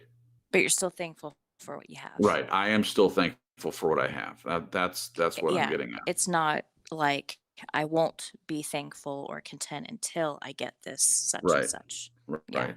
An RV or a family or whatever it might be. And I'm sure it's different for everybody. I'm sure Did you by chance read the paragraph above this? Did I just miss you saying it? You must have. I did Okay. the paragraph. That seems to be the real point. Oh, you know That what? part. No, I did miss that, babe. Okay. My apologies. I did miss that. It's just a good one. No, thank you. No, so I just kind of skipped right over that and went to the quote. My fault. No worries. Yeah, I appreciate you pointing that out. So I'm going to back up a little bit before I get to the next one then. So after the question about the champagne and stuff, so it says this seems to be the real point. Many people say that they are not contented, but they have no idea what contentment is, let alone what it might look like in their own world. So there's not really a question there. Yeah. But that is an important one. So that What? seems to Here's a question. okay. I'm surprised Glenn didn't come up with this one. Let's see if I Okay. can squeeze it out. Squeeze it out. So does someone need to know what contentment would mean for them and what it would look like in their world in order to have it? That's a great question. Glenn, do you want to answer that? This is directed mainly toward you. Do they have to know what contentment is? Okay. Do they have to know? Not necessarily, I don't think, but I think they need to have a thought in their head that they okay, I'm just trying to you sprung that on me, Jen. I need to Yeah, it's a great question. articulate. It is a good question. I just need to articulate. Okay, just go back again. Start me again, please. Sure. Do you want me to say it again? Yeah, go ahead, babe. Yeah. So, in order for someone to have contentment, do they actually need to know what it is and what it might look like in their world in order to have it? I think in general terms, people know when they're not contented. I think there's something intrinsic within them, their makeup, their thoughts, their feelings, their internalization that says, gee, something's not right here. Yeah. And I think if they don't investigate, inverted commas, Yes. what that might be, I think they're going to miss out potentially. So Yeah. I think so. I think you need to not necessarily understand it, but I think you need to go through the process of if you feel something's not right, you've got to put the effort in to start to self-evaluate, look at yourself, look at your life, etc., etc. Yeah. Sure. You know, that's interesting because I look back at the situation I was in and what that felt like and some of the thoughts I was having throughout the whole entire thing. And I remember thinking, and I even have like notes in my phone from like years ago, and they're pretty repetitious, but it's this idea that if we had a physical life, like intimacy, if there was intimacy, if we had dates, if we had a kid, if we went to church, if, all of this list of things that if we had, I would be okay. And I wasn't okay. You know what I mean? Right. So there was a lot of focus on the other person and then what we didn't have Right. instead of the contentment that I could have had within myself, it coming from in me. Enter Glenn and Jason years later. Right. I just find But that interesting, honestly, babe, I think it would have been difficult for you to be content in that particular situation. You might have agree. had certain things within yourself that you were content about, but I don't think contentment is being in a situation like that and thinking, oh yeah, I want to stay here because it's so awesome. I mean, that's not what it is. Yeah. I do agree that you could have been content as a person, but you would have wanted to get out of there if you were content. I couldn't be content as this person That's what because I'm saying. who I was not okay to Right. him. Right. And his opinion of me is what mattered. Yeah, at the time. Yeah. Yeah, at the time. Yeah, I gotcha. So that was a whole bunch of mess, but anyway. Well, I am so glad that you're in a different place and that you are content where you are now. And there's not some future thing that's going to happen in your mind to make you content. Yeah. That's But for sure. I definitely can look back and know that I don't think I knew what contentment was. Right. Glenn made a really good point. I could tell that I didn't have it, Right. but I didn't really know what it was, so therefore I couldn't really get it Right. or figure out how to get it. You know what I mean? Right. Well, in answer to your question, I do agree with Glenn that even if a person doesn't necessarily know completely what contentment means, they know when they don't have it. Yeah. They know, you know what? I don't feel this thing that I would like to have. I would like to feel like my life means something, and to feel like something I'm doing matters, or not have this empty hole or desire for something that I don't have. But I think that's a great question, Jen. Thank you for that. Yeah.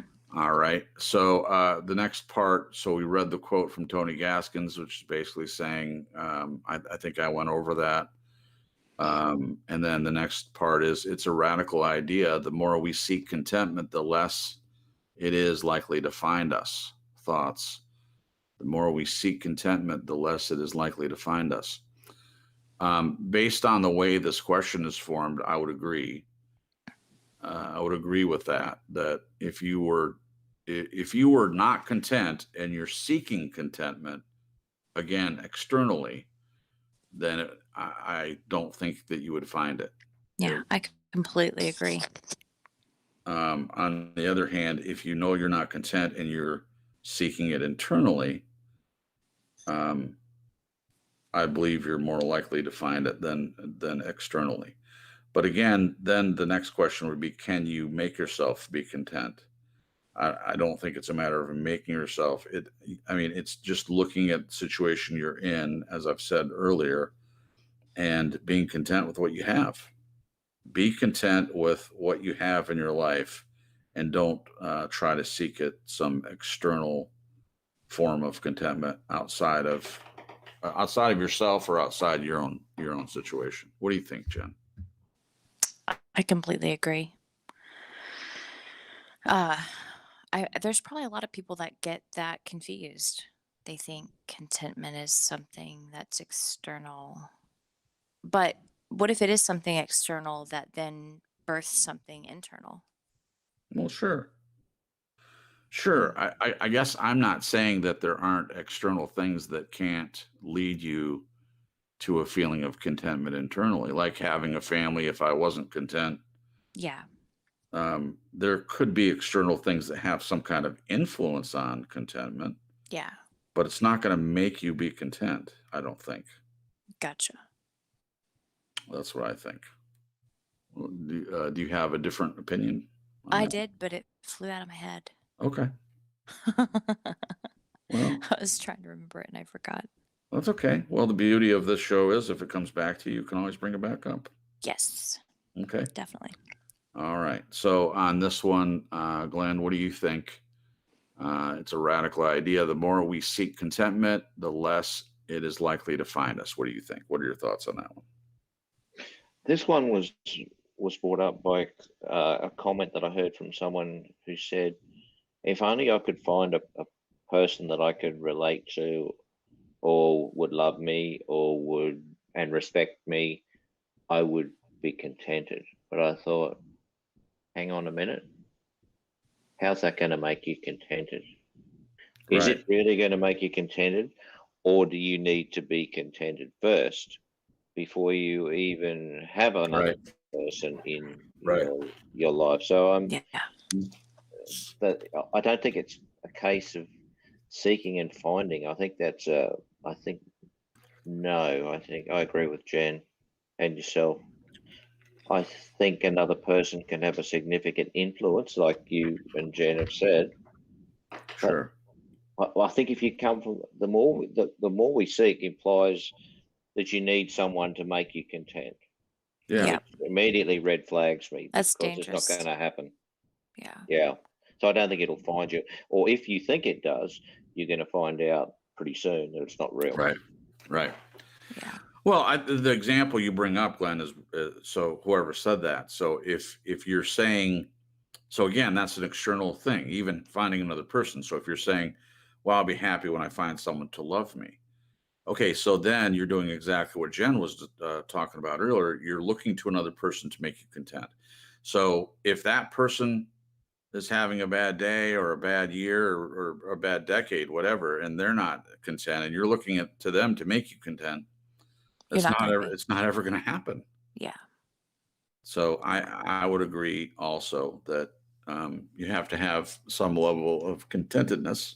Is that a word? Mm-hmm. Because the alternative is contention, and that's not right. No. Yeah. So again, that's an external thing. So I agree. You're less likely to find it if you're seeking contentment externally. It doesn't say externally, but that's what I'm putting on it.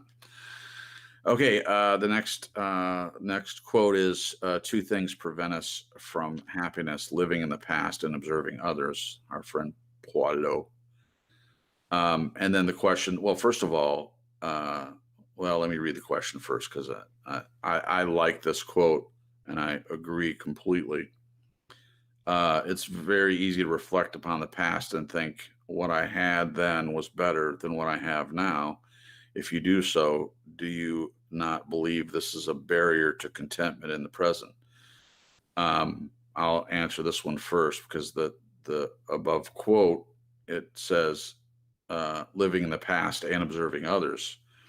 If you're living in the past, you're living in something that's already gone and you don't have anymore. And you hear it all the time. People talk about the good old days. And as Billy Joel says, the good old days weren't always good, and tomorrow's not as bad as it seems. That's just the Billy Joel line. The good old days weren't always good, you know. And I think if someone saw the reality of what they consider to be the good old days, it would be just like today. Some things are good and some things aren't good. Yeah. Isn't that generally the lives that we lead? Aren't there some things that are really good? And if things get worse, do you look back at when things were a little bit better than they are now? And do you think, oh, yeah, I wish I had the good old days again? I mean, I have, I don't want to go and live childhood again, but I wish that I had some of the things that I feel like I possessed as a child, like the wonder of the world that we live in. You know, I remember just kind of a wide-eyed feeling with everything. I remember when I was 4, my mom took me on an Amtrak train, and now to go on an Amtrak train, I might enjoy it, but I wouldn't have the same level of wonder. In fact, I would consider myself to be uncomfortable because I don't have a good mattress. It's probably the sleeper quarters that I would get if it was an overnight trip. I'd complain about the bed's not comfortable and the noise and whatever.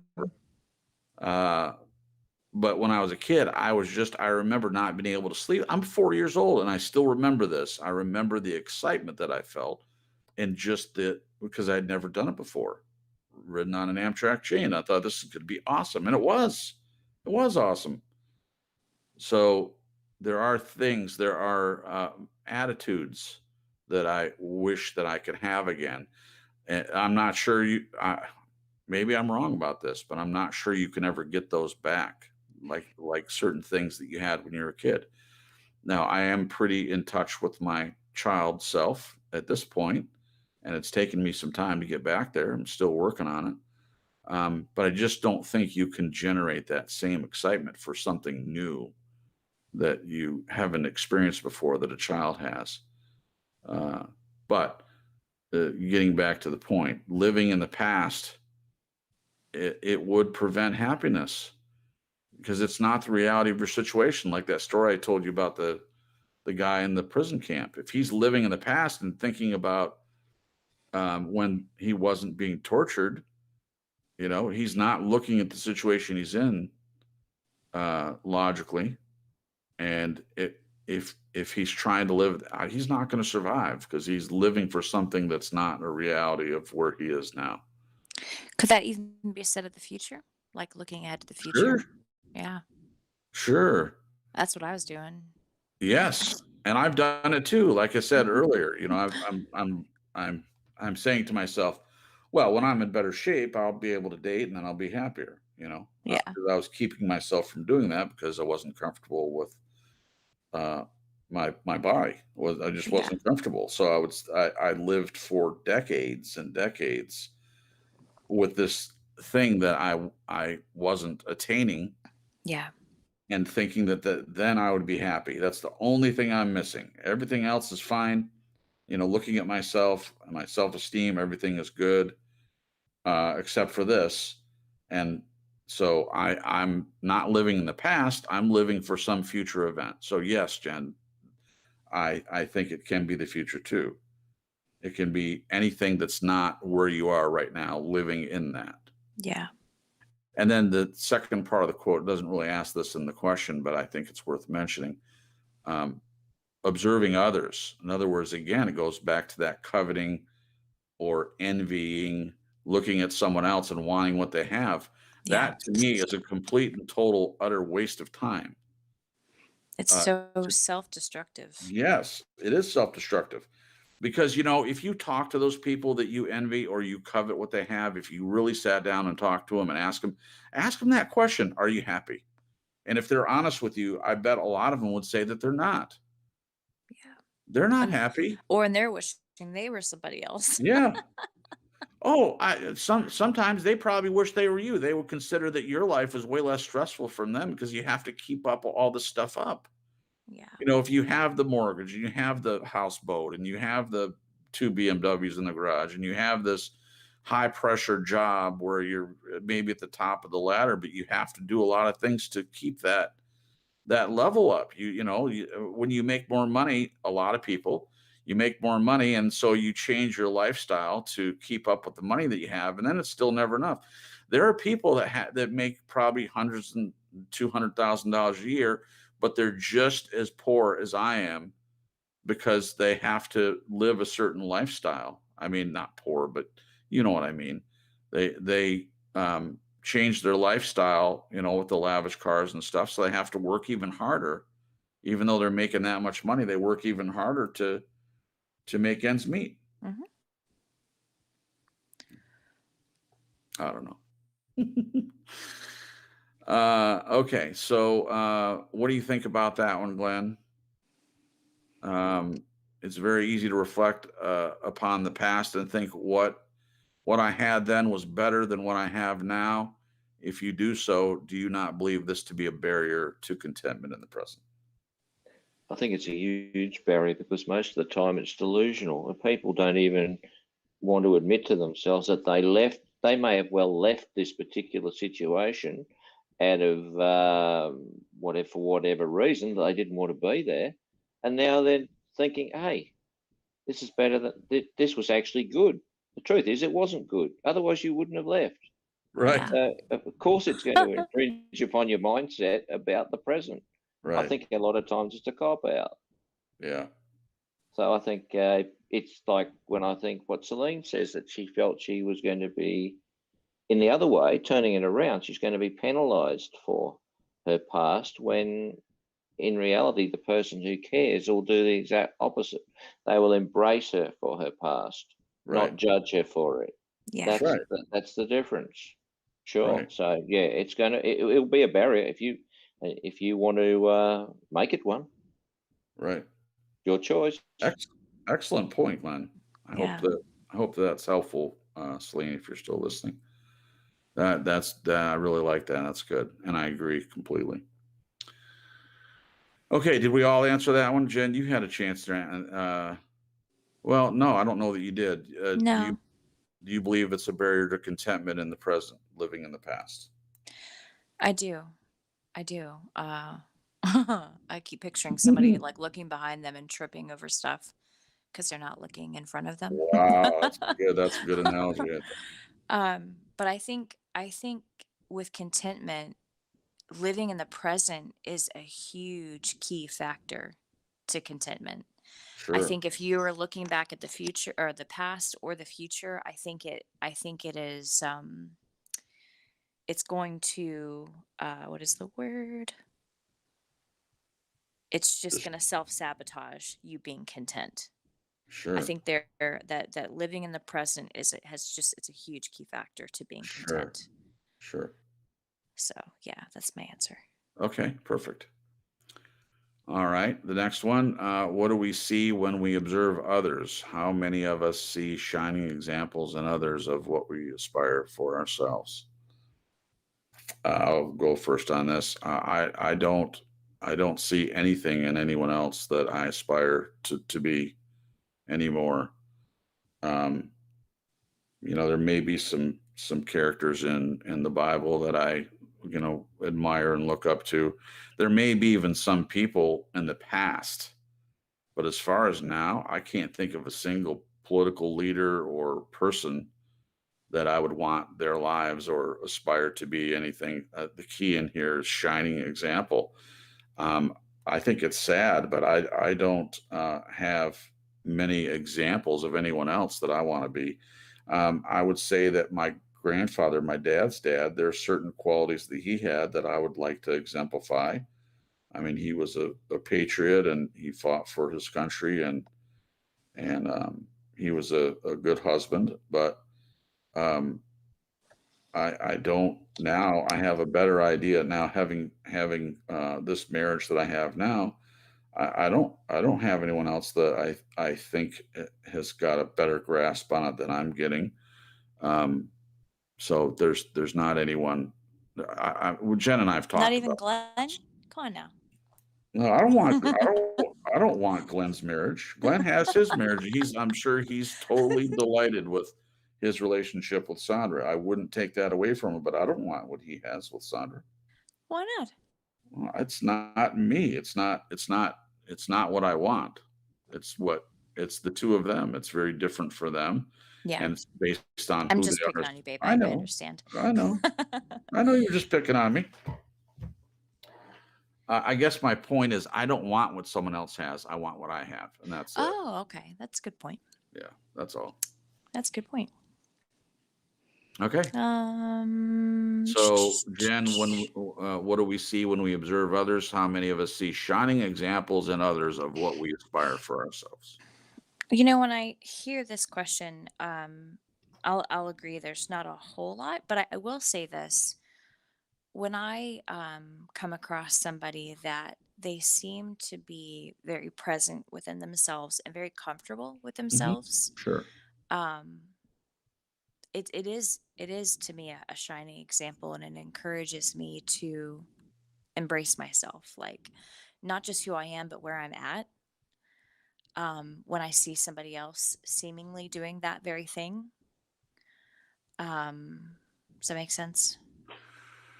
Yeah. You don't have to mention any names, but so are you saying that you do see people that you aspire to be or be Um, like? yeah. Every once in a while, Do you, I'll come across somebody that just seems very content in who they are, and it's not a materialistic thing at all. It's more of just I guess like energy and it's not it's like a kind of confidence, self-acceptance kind of place, Mhm. not confidence in a boasting way Right. or narcissistic way or anything like that. Full of themselves. It's like a kind, kindness toward themselves, kindness toward others Sure. in that moment, and them just being seemingly true to who they are in that moment. Hmm. um, and it encourages me. I Sure. don't see it very often, but I do run across it, and it just encourages me to do the same. Hmm. um, and it like I said earlier in our show, it's not a I think the old me would have been like, oh, I wish I could be more like them, and it be about coveting or Right. envy. But Mhm. it's not that anymore. It's switched to it being an inspiration and an encouragement for me to do the same within myself. Hmm. Well, we'll have to talk about this later, but I can't wait to find out who this person is that you're talking about. I can't wait. Persons.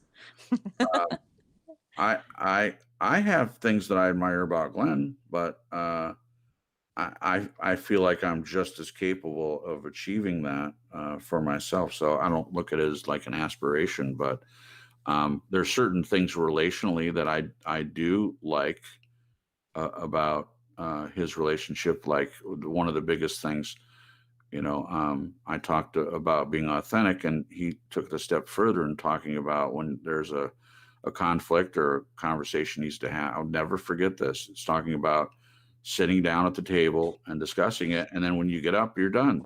You know, you don't continue around with whatever it is. You put it all out there on the table, and then you stay there till it gets done. And I may be paraphrasing, Glenn, what you said, but it's basically you bring it up, put it out there, discuss it, and then you move forward. I love that idea, and that's the way I attempt to carry on my relationship with Jen. Now, the difficult thing is you can't have that with everyone because they're not willing to come to the table. Yeah. You have to have a person that's willing to come to the table in the first place if you're wanting to do it like that. I mean, you could want to do that all day long, but if the person isn't willing to sit down with you and meet you there, then it makes it difficult. Yeah. So I forget what Glenn used to say when he would share stuff like that. It was like put up or shut up. That's It's it. something along. Is that it? Okay. Yeah. Well, you have to. Yeah. If you don't put up in the moment, you shut up. That's it. Yeah. You can't bring it up later. Nope. No. That's No. not helpful. Well, we can get lost. Do I just say get lost or something more four-letter inclined? Right. Beep off. That's right. Okay. So what about you, Glenn? What do we see when we observe others? How many of us see shining examples in others of what we aspire for ourselves? You know, I do see it, but I see it in a almost a microscopic form in which it's always on the lookout for not the person, but sometimes there might be a sentence where they say that's, and it sort of resonates. It's a gem. It's something really important, yeah. and you put it in your memory banks and think, hey, that's just brilliant. I think I could adopt that. So I think Nice. there are shining examples, but they're few and far between. But I think you have to be always there listening to what people say. It's very critical. The other part of that is you can always see shining examples of what you don't aspire for yourselves and use that constructively. Yeah. Well, so Right. yeah. Yep. So thank you. Yeah. Well, yeah. So I appreciate that, Glenn, because I was looking at it as I aspire everything that person possesses, you know, like I'm looking at someone else but the way you described it makes it a lot easier. Yes. So then I have to change my answer from that perspective because I do hear certain things people say, and I make a mental note of, oh, that's really good. I might even pick up on a quote from someone else or something they say that is somehow moving to me, or I think makes a lot of sense. So that's good. I'm glad he cleared that up because that's what I was meaning when I answered. Oh, okay, great. It's not the entire person or all the time. It's Right. just having these glimpses of somebody. Oh, You know, okay. that's Sure. because I think maybe I don't know if there's anyone that can pull that off on every level of who they are all the time, but maybe Right. there is, you know. Right. But I think the majority of people have their good and bad days, Well, I you know, think to you're- some different levels and degrees. Sure. I think you're probably very right about that. I would agree. Yeah. Okay. So we answered that one. I was just going to comment really quickly as Glenn was talking about. You can definitely observe people doing things that you don't want to do, and I think I can relate to that more. I mean, I view someone else's life and see what they have done that doesn't work, and think, yeah, I'm not doing that. I'm not doing that. And I did learn some good things from my parents. So it wasn't like it was all bad, but there certainly has been more that I've learned, unfortunately. Well, fortunately for me, I guess, but there have been more things that I have learned from what didn't work for them, you know, watching how my parents lived their life. And I take those things on board.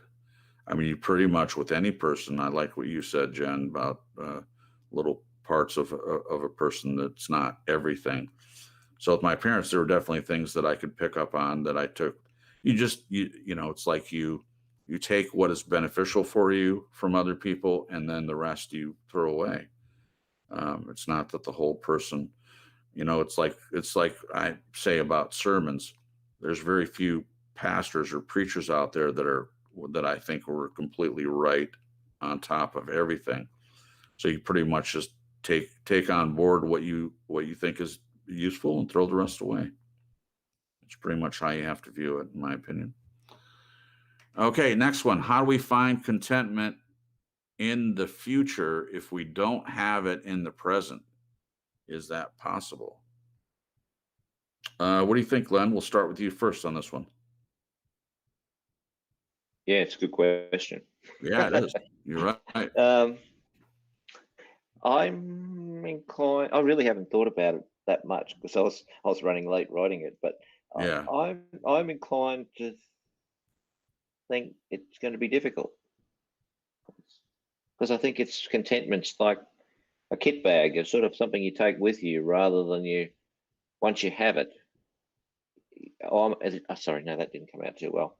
Yeah, I'm thinking. I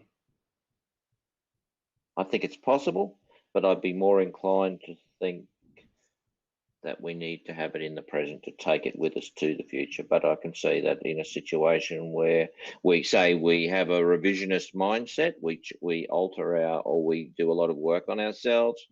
We have help if we need it. I think we can change in the future. Sure. And not have it today. But I think it's an evolutionary process in which it's not going to happen unless you undertake a pretty significant self-evaluation of who you are. That's for sure. Oh yeah, I agree with that. So yeah, it's a tough question. Finding out, had a bit of trouble with that one, but is it possible? Yes, I think so. Okay, yeah. So how do we find contentment in the future if we don't have it in the present, and is that possible, Jen? I think if we find it within ourselves, Mhm. you know, and can kind of grasp that concept, then yeah, we can. If it's external, I mean, gosh, who knows what's going to happen Right. externally? If it's hitched on material things or jobs or, Right. you know, all that stuff can change the next day in a minute. But if you find contentment within yourself, yeah, Sure. hold on to that. Sure. So you would be, if you find it in yourself, you would be content regardless of your situation, not because Yeah. of it. Because of it. Yes. Yeah, I agree. I do agree with both of you that it is possible, but as Glenn said, I like the way you described it. I guess I'm assuming a kick bag is like a overnight bag or something. I'm guessing.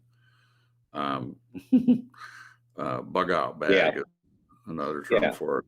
Yeah. Yeah. It's an old expression.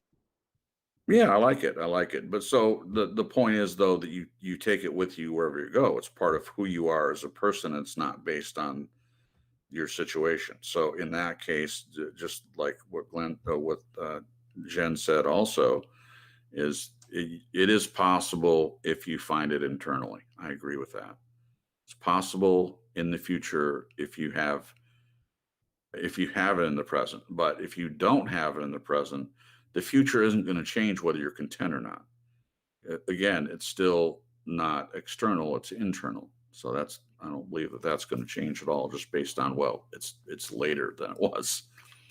This is the future. I'm still not content. Okay. Okay. The next part, adding all that up, the contention is that another person can provide you with comfort, but no person other than you can bring contentment to your life. Completely agree. So the question, so if you hear the comment, I have all the comforts I need, but I'm empty inside and I don't know why or how to change it, what is going to be your response? I'll go first on this one. I've kind of already referred to it in my Troy Aikman story and a couple other things I've said, but again, this has fascinated me in the past, especially when I was much more, because I love movies and had thought about being an actor and things like that. I was much more involved in reading like Entertainment Magazine, and I knew much more about the actors that existed in certain movies and read articles, the interviews and things like that. Not because I wanted to be them, but I wanted to know if there was any like tips What do they say about how they became an actor and things like that?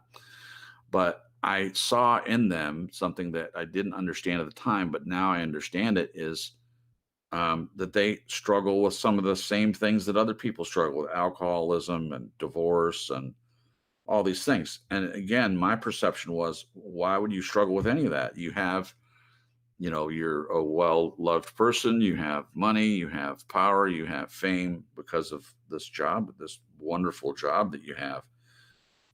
But that didn't seem to be in general.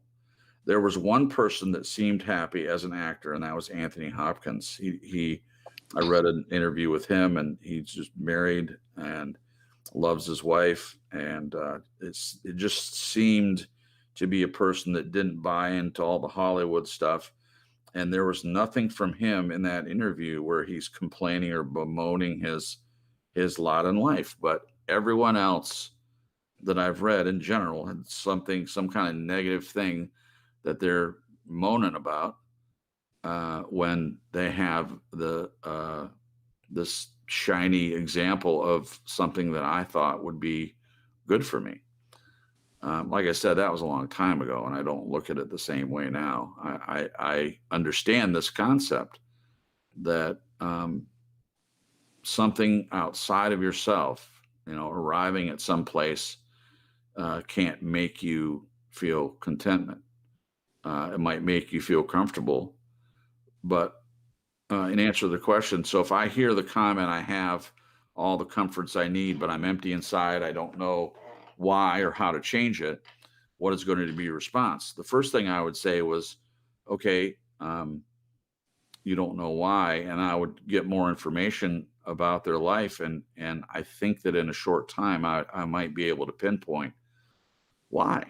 Why is because it could be that they're living in the past. It could be they're living for some future thing. It could be they're looking, again, outside of themselves to find some kind of comfort.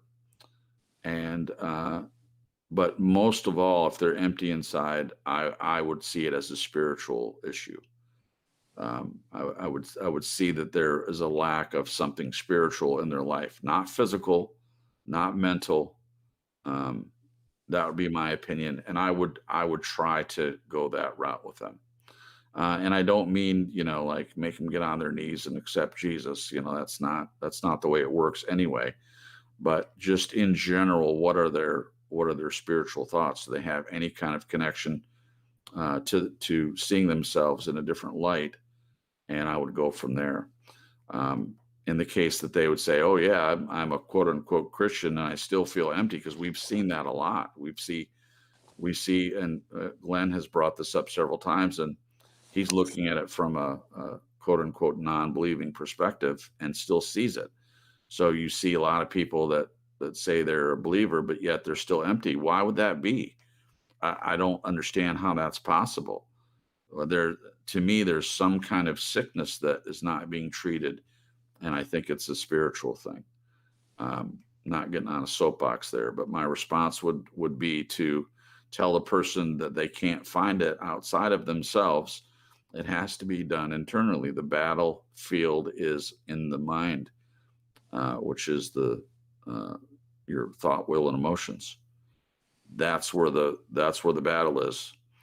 How they don't know how to change it. You change it slowly over time in most cases, and it has to be done with introspection. You have to be willing to take a look in that pond and see the true vision of your face.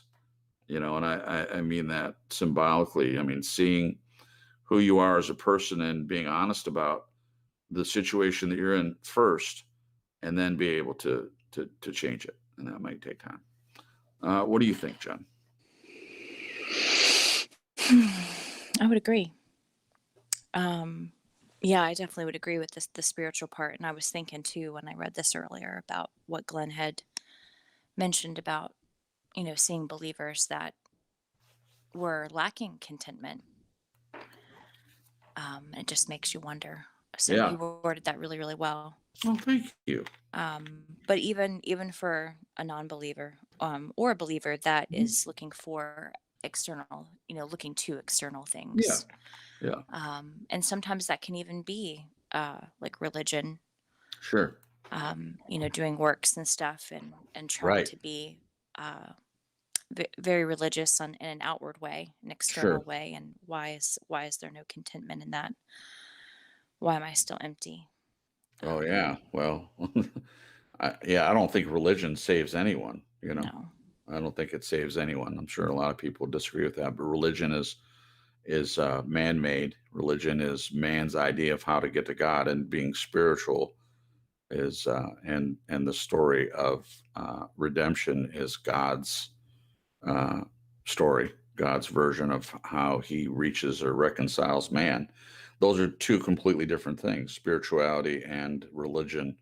Religion and even Christianity, the way Christianity is represented, in my opinion, this is probably a conversation from their time, but the way that man has made Christianity out to be, and the general perception of Christianity as a religion, isn't helpful to anyone, Yeah, in my opinion. I would agree. Did you finish, Jen? I didn't mean to interrupt Oh, you. no. Yeah, that was my answer. Okay.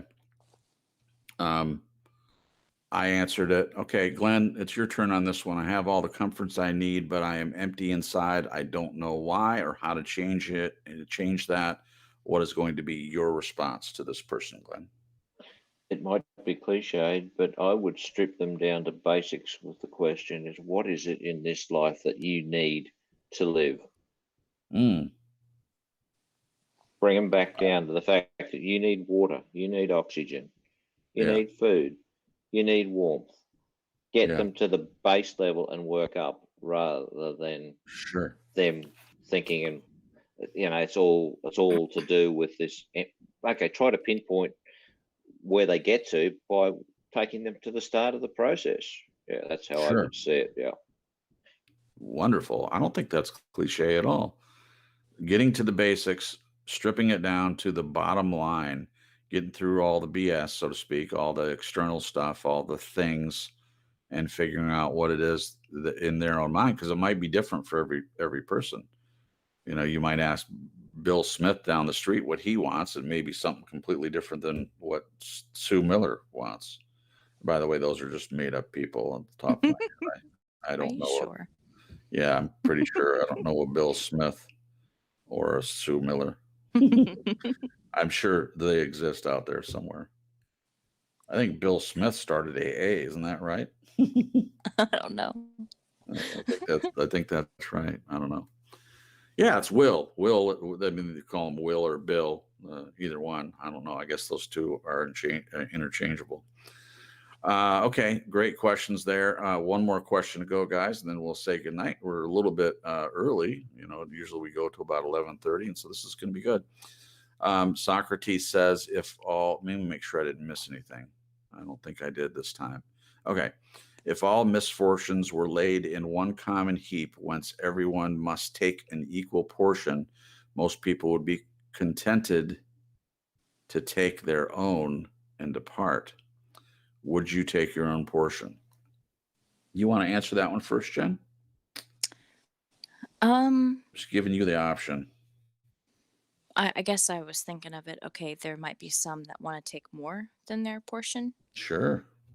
Some Um, some rare selfless people out there take more than their own portion. I'm sure that does exist.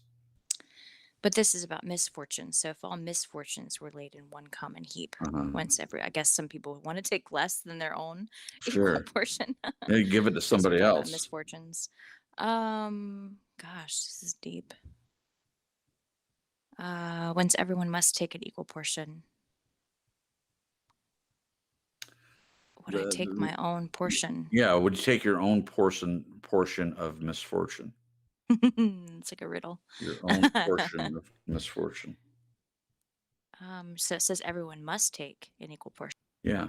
So would you take your own portion Yeah, I of would. all the misfortune? Okay. So yeah, if they're dividing it all, so Socrates is saying, if they're all laid out there for everyone and everyone must take an equal portion of the whole pile of misfortune, would you take your own portion? Yeah, I would. Yeah. And one of the reasons I would is I think misfortune, the experience of misfortune, at least for me, what I would define as misfortune has taught me quite a bit, and it's helped me be in a place of contentment, experiencing misfortune. Hmm.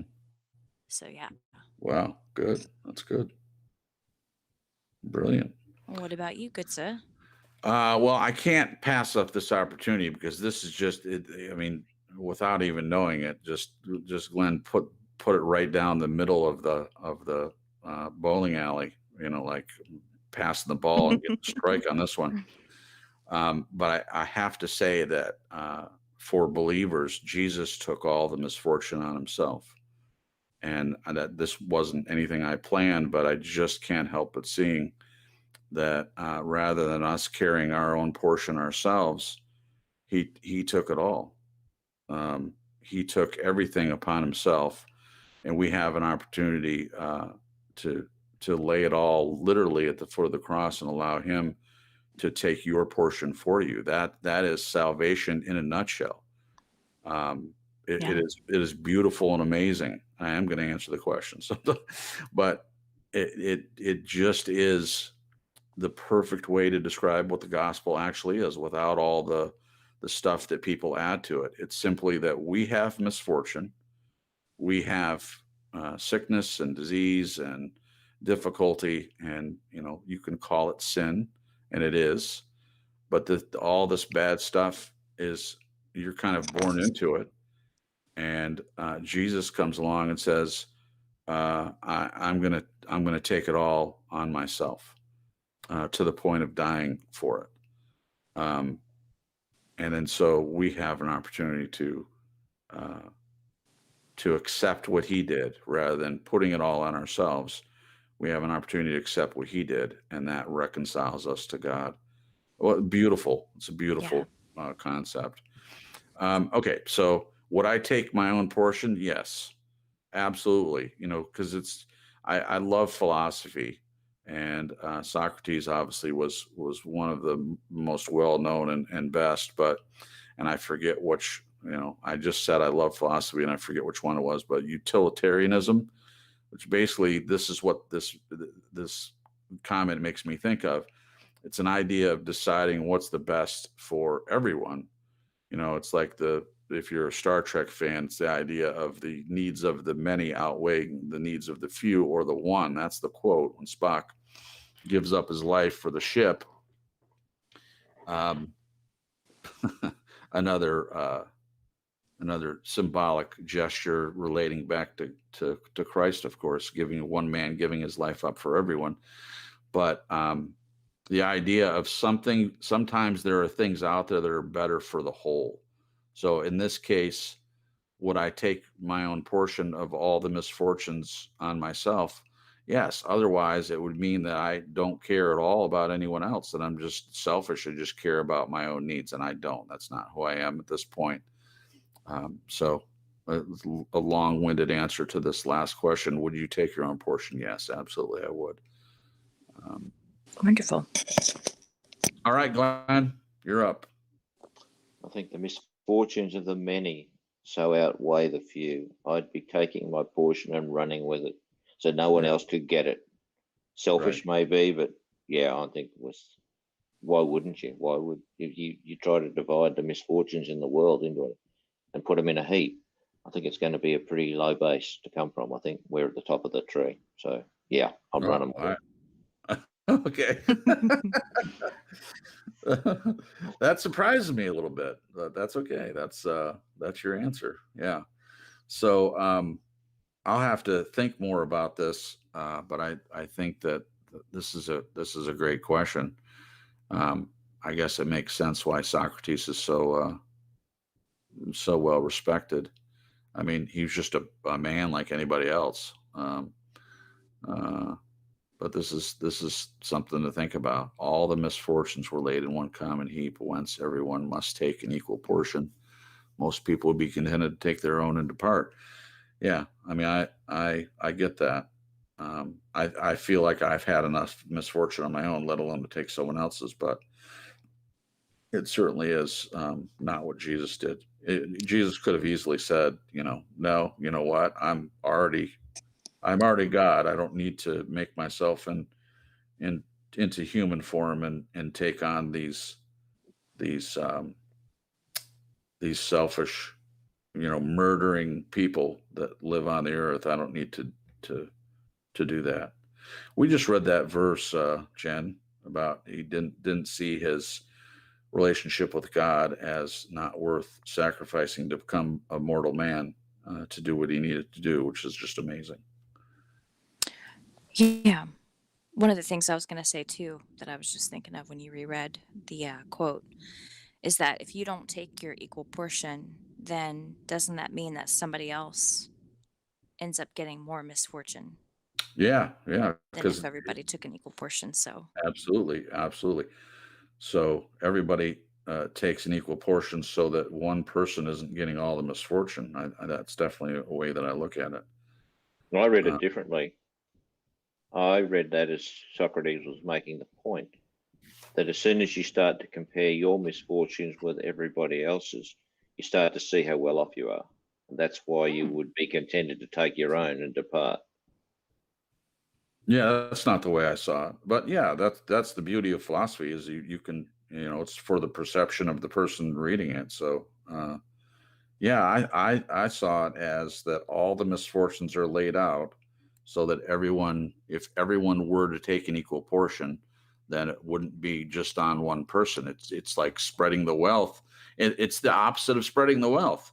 I mean, socialism is about putting everything into a big heap as far as money is concerned, so that it's not the 1% that has all the riches. So not anyone's really super rich. It's that everyone just kind of gets along, and that some people think that that's a better idea than the current system that we have. Free enterprise, where, well, if you make it and get rich, then good for you, but everyone else just has to deal with whatever's left. Well, That's why. yet I see it as that it is, by saying it that way, it is intentional so people can see very, very quickly that what they might believe is of their own misfortune pales into comparison with what some other people's misfortunes are, and hence would take their own component or portion Sure. and depart. Exactly what I said. I'd be running Yeah. with it because I'd run with it, but that doesn't mean that once you take your portion that you can't still contribute to other Yeah. people's misfortunes. It just says Yeah. that, I think that's just the point. The fact is that when we look at ourselves, we're usually so much better off than the majority. hmm So Yeah. that's my take. Okay. Yeah, that's very possible. Either way, it's a fascinating question, and I liked everyone's answer. Everyone had a good answer to this last question. So if you're listening to playback and you have a different opinion of this quote or would like to share it with us, you can definitely put it in the comments. If you have any comments you want to make about the broadcast or how you enjoyed it or what you Didn't. liked, didn't like, yeah, either way, we enjoy constructive criticism. We want to know, are we doing a good job? Do you guys like what we're doing? Do you want to hear other topics? We do listen. And also keep in mind that we brought this up last week of asking people if they are interested in having a chat room or a way to have conversations if you want to discuss other topics and things like that. It's still in the works, as far as I know. I don't know how much. I personally did not get any feedback from anyone on it, but you still have an opportunity if you have interest in that of letting us know whether you have any interest in that or not. So pass that along to us as well. And again, there are many ways to get a hold of us. You can put it in the comments. You can come into the chat and say something about it here. Or you can send an email to truestorylive.crips@gmail.com, and I'll make sure and pass everything on to my other two lovely people on the panel, and we'll do that. Ending with, in closing, maybe it is maybe it is all as simple as we can complain because rose bushes have thorns, or rejoice because thorn bushes have roses. Abraham Lincoln. That's great. All right, that's it for us, guys. So I'm going to have everyone say goodbye, and then I'll go last and close everything up. We'll start with my lovely wife, Jen. Jen, say goodbye to the people, and if you have any other comments you want to make along with your closing, then feel free to do so.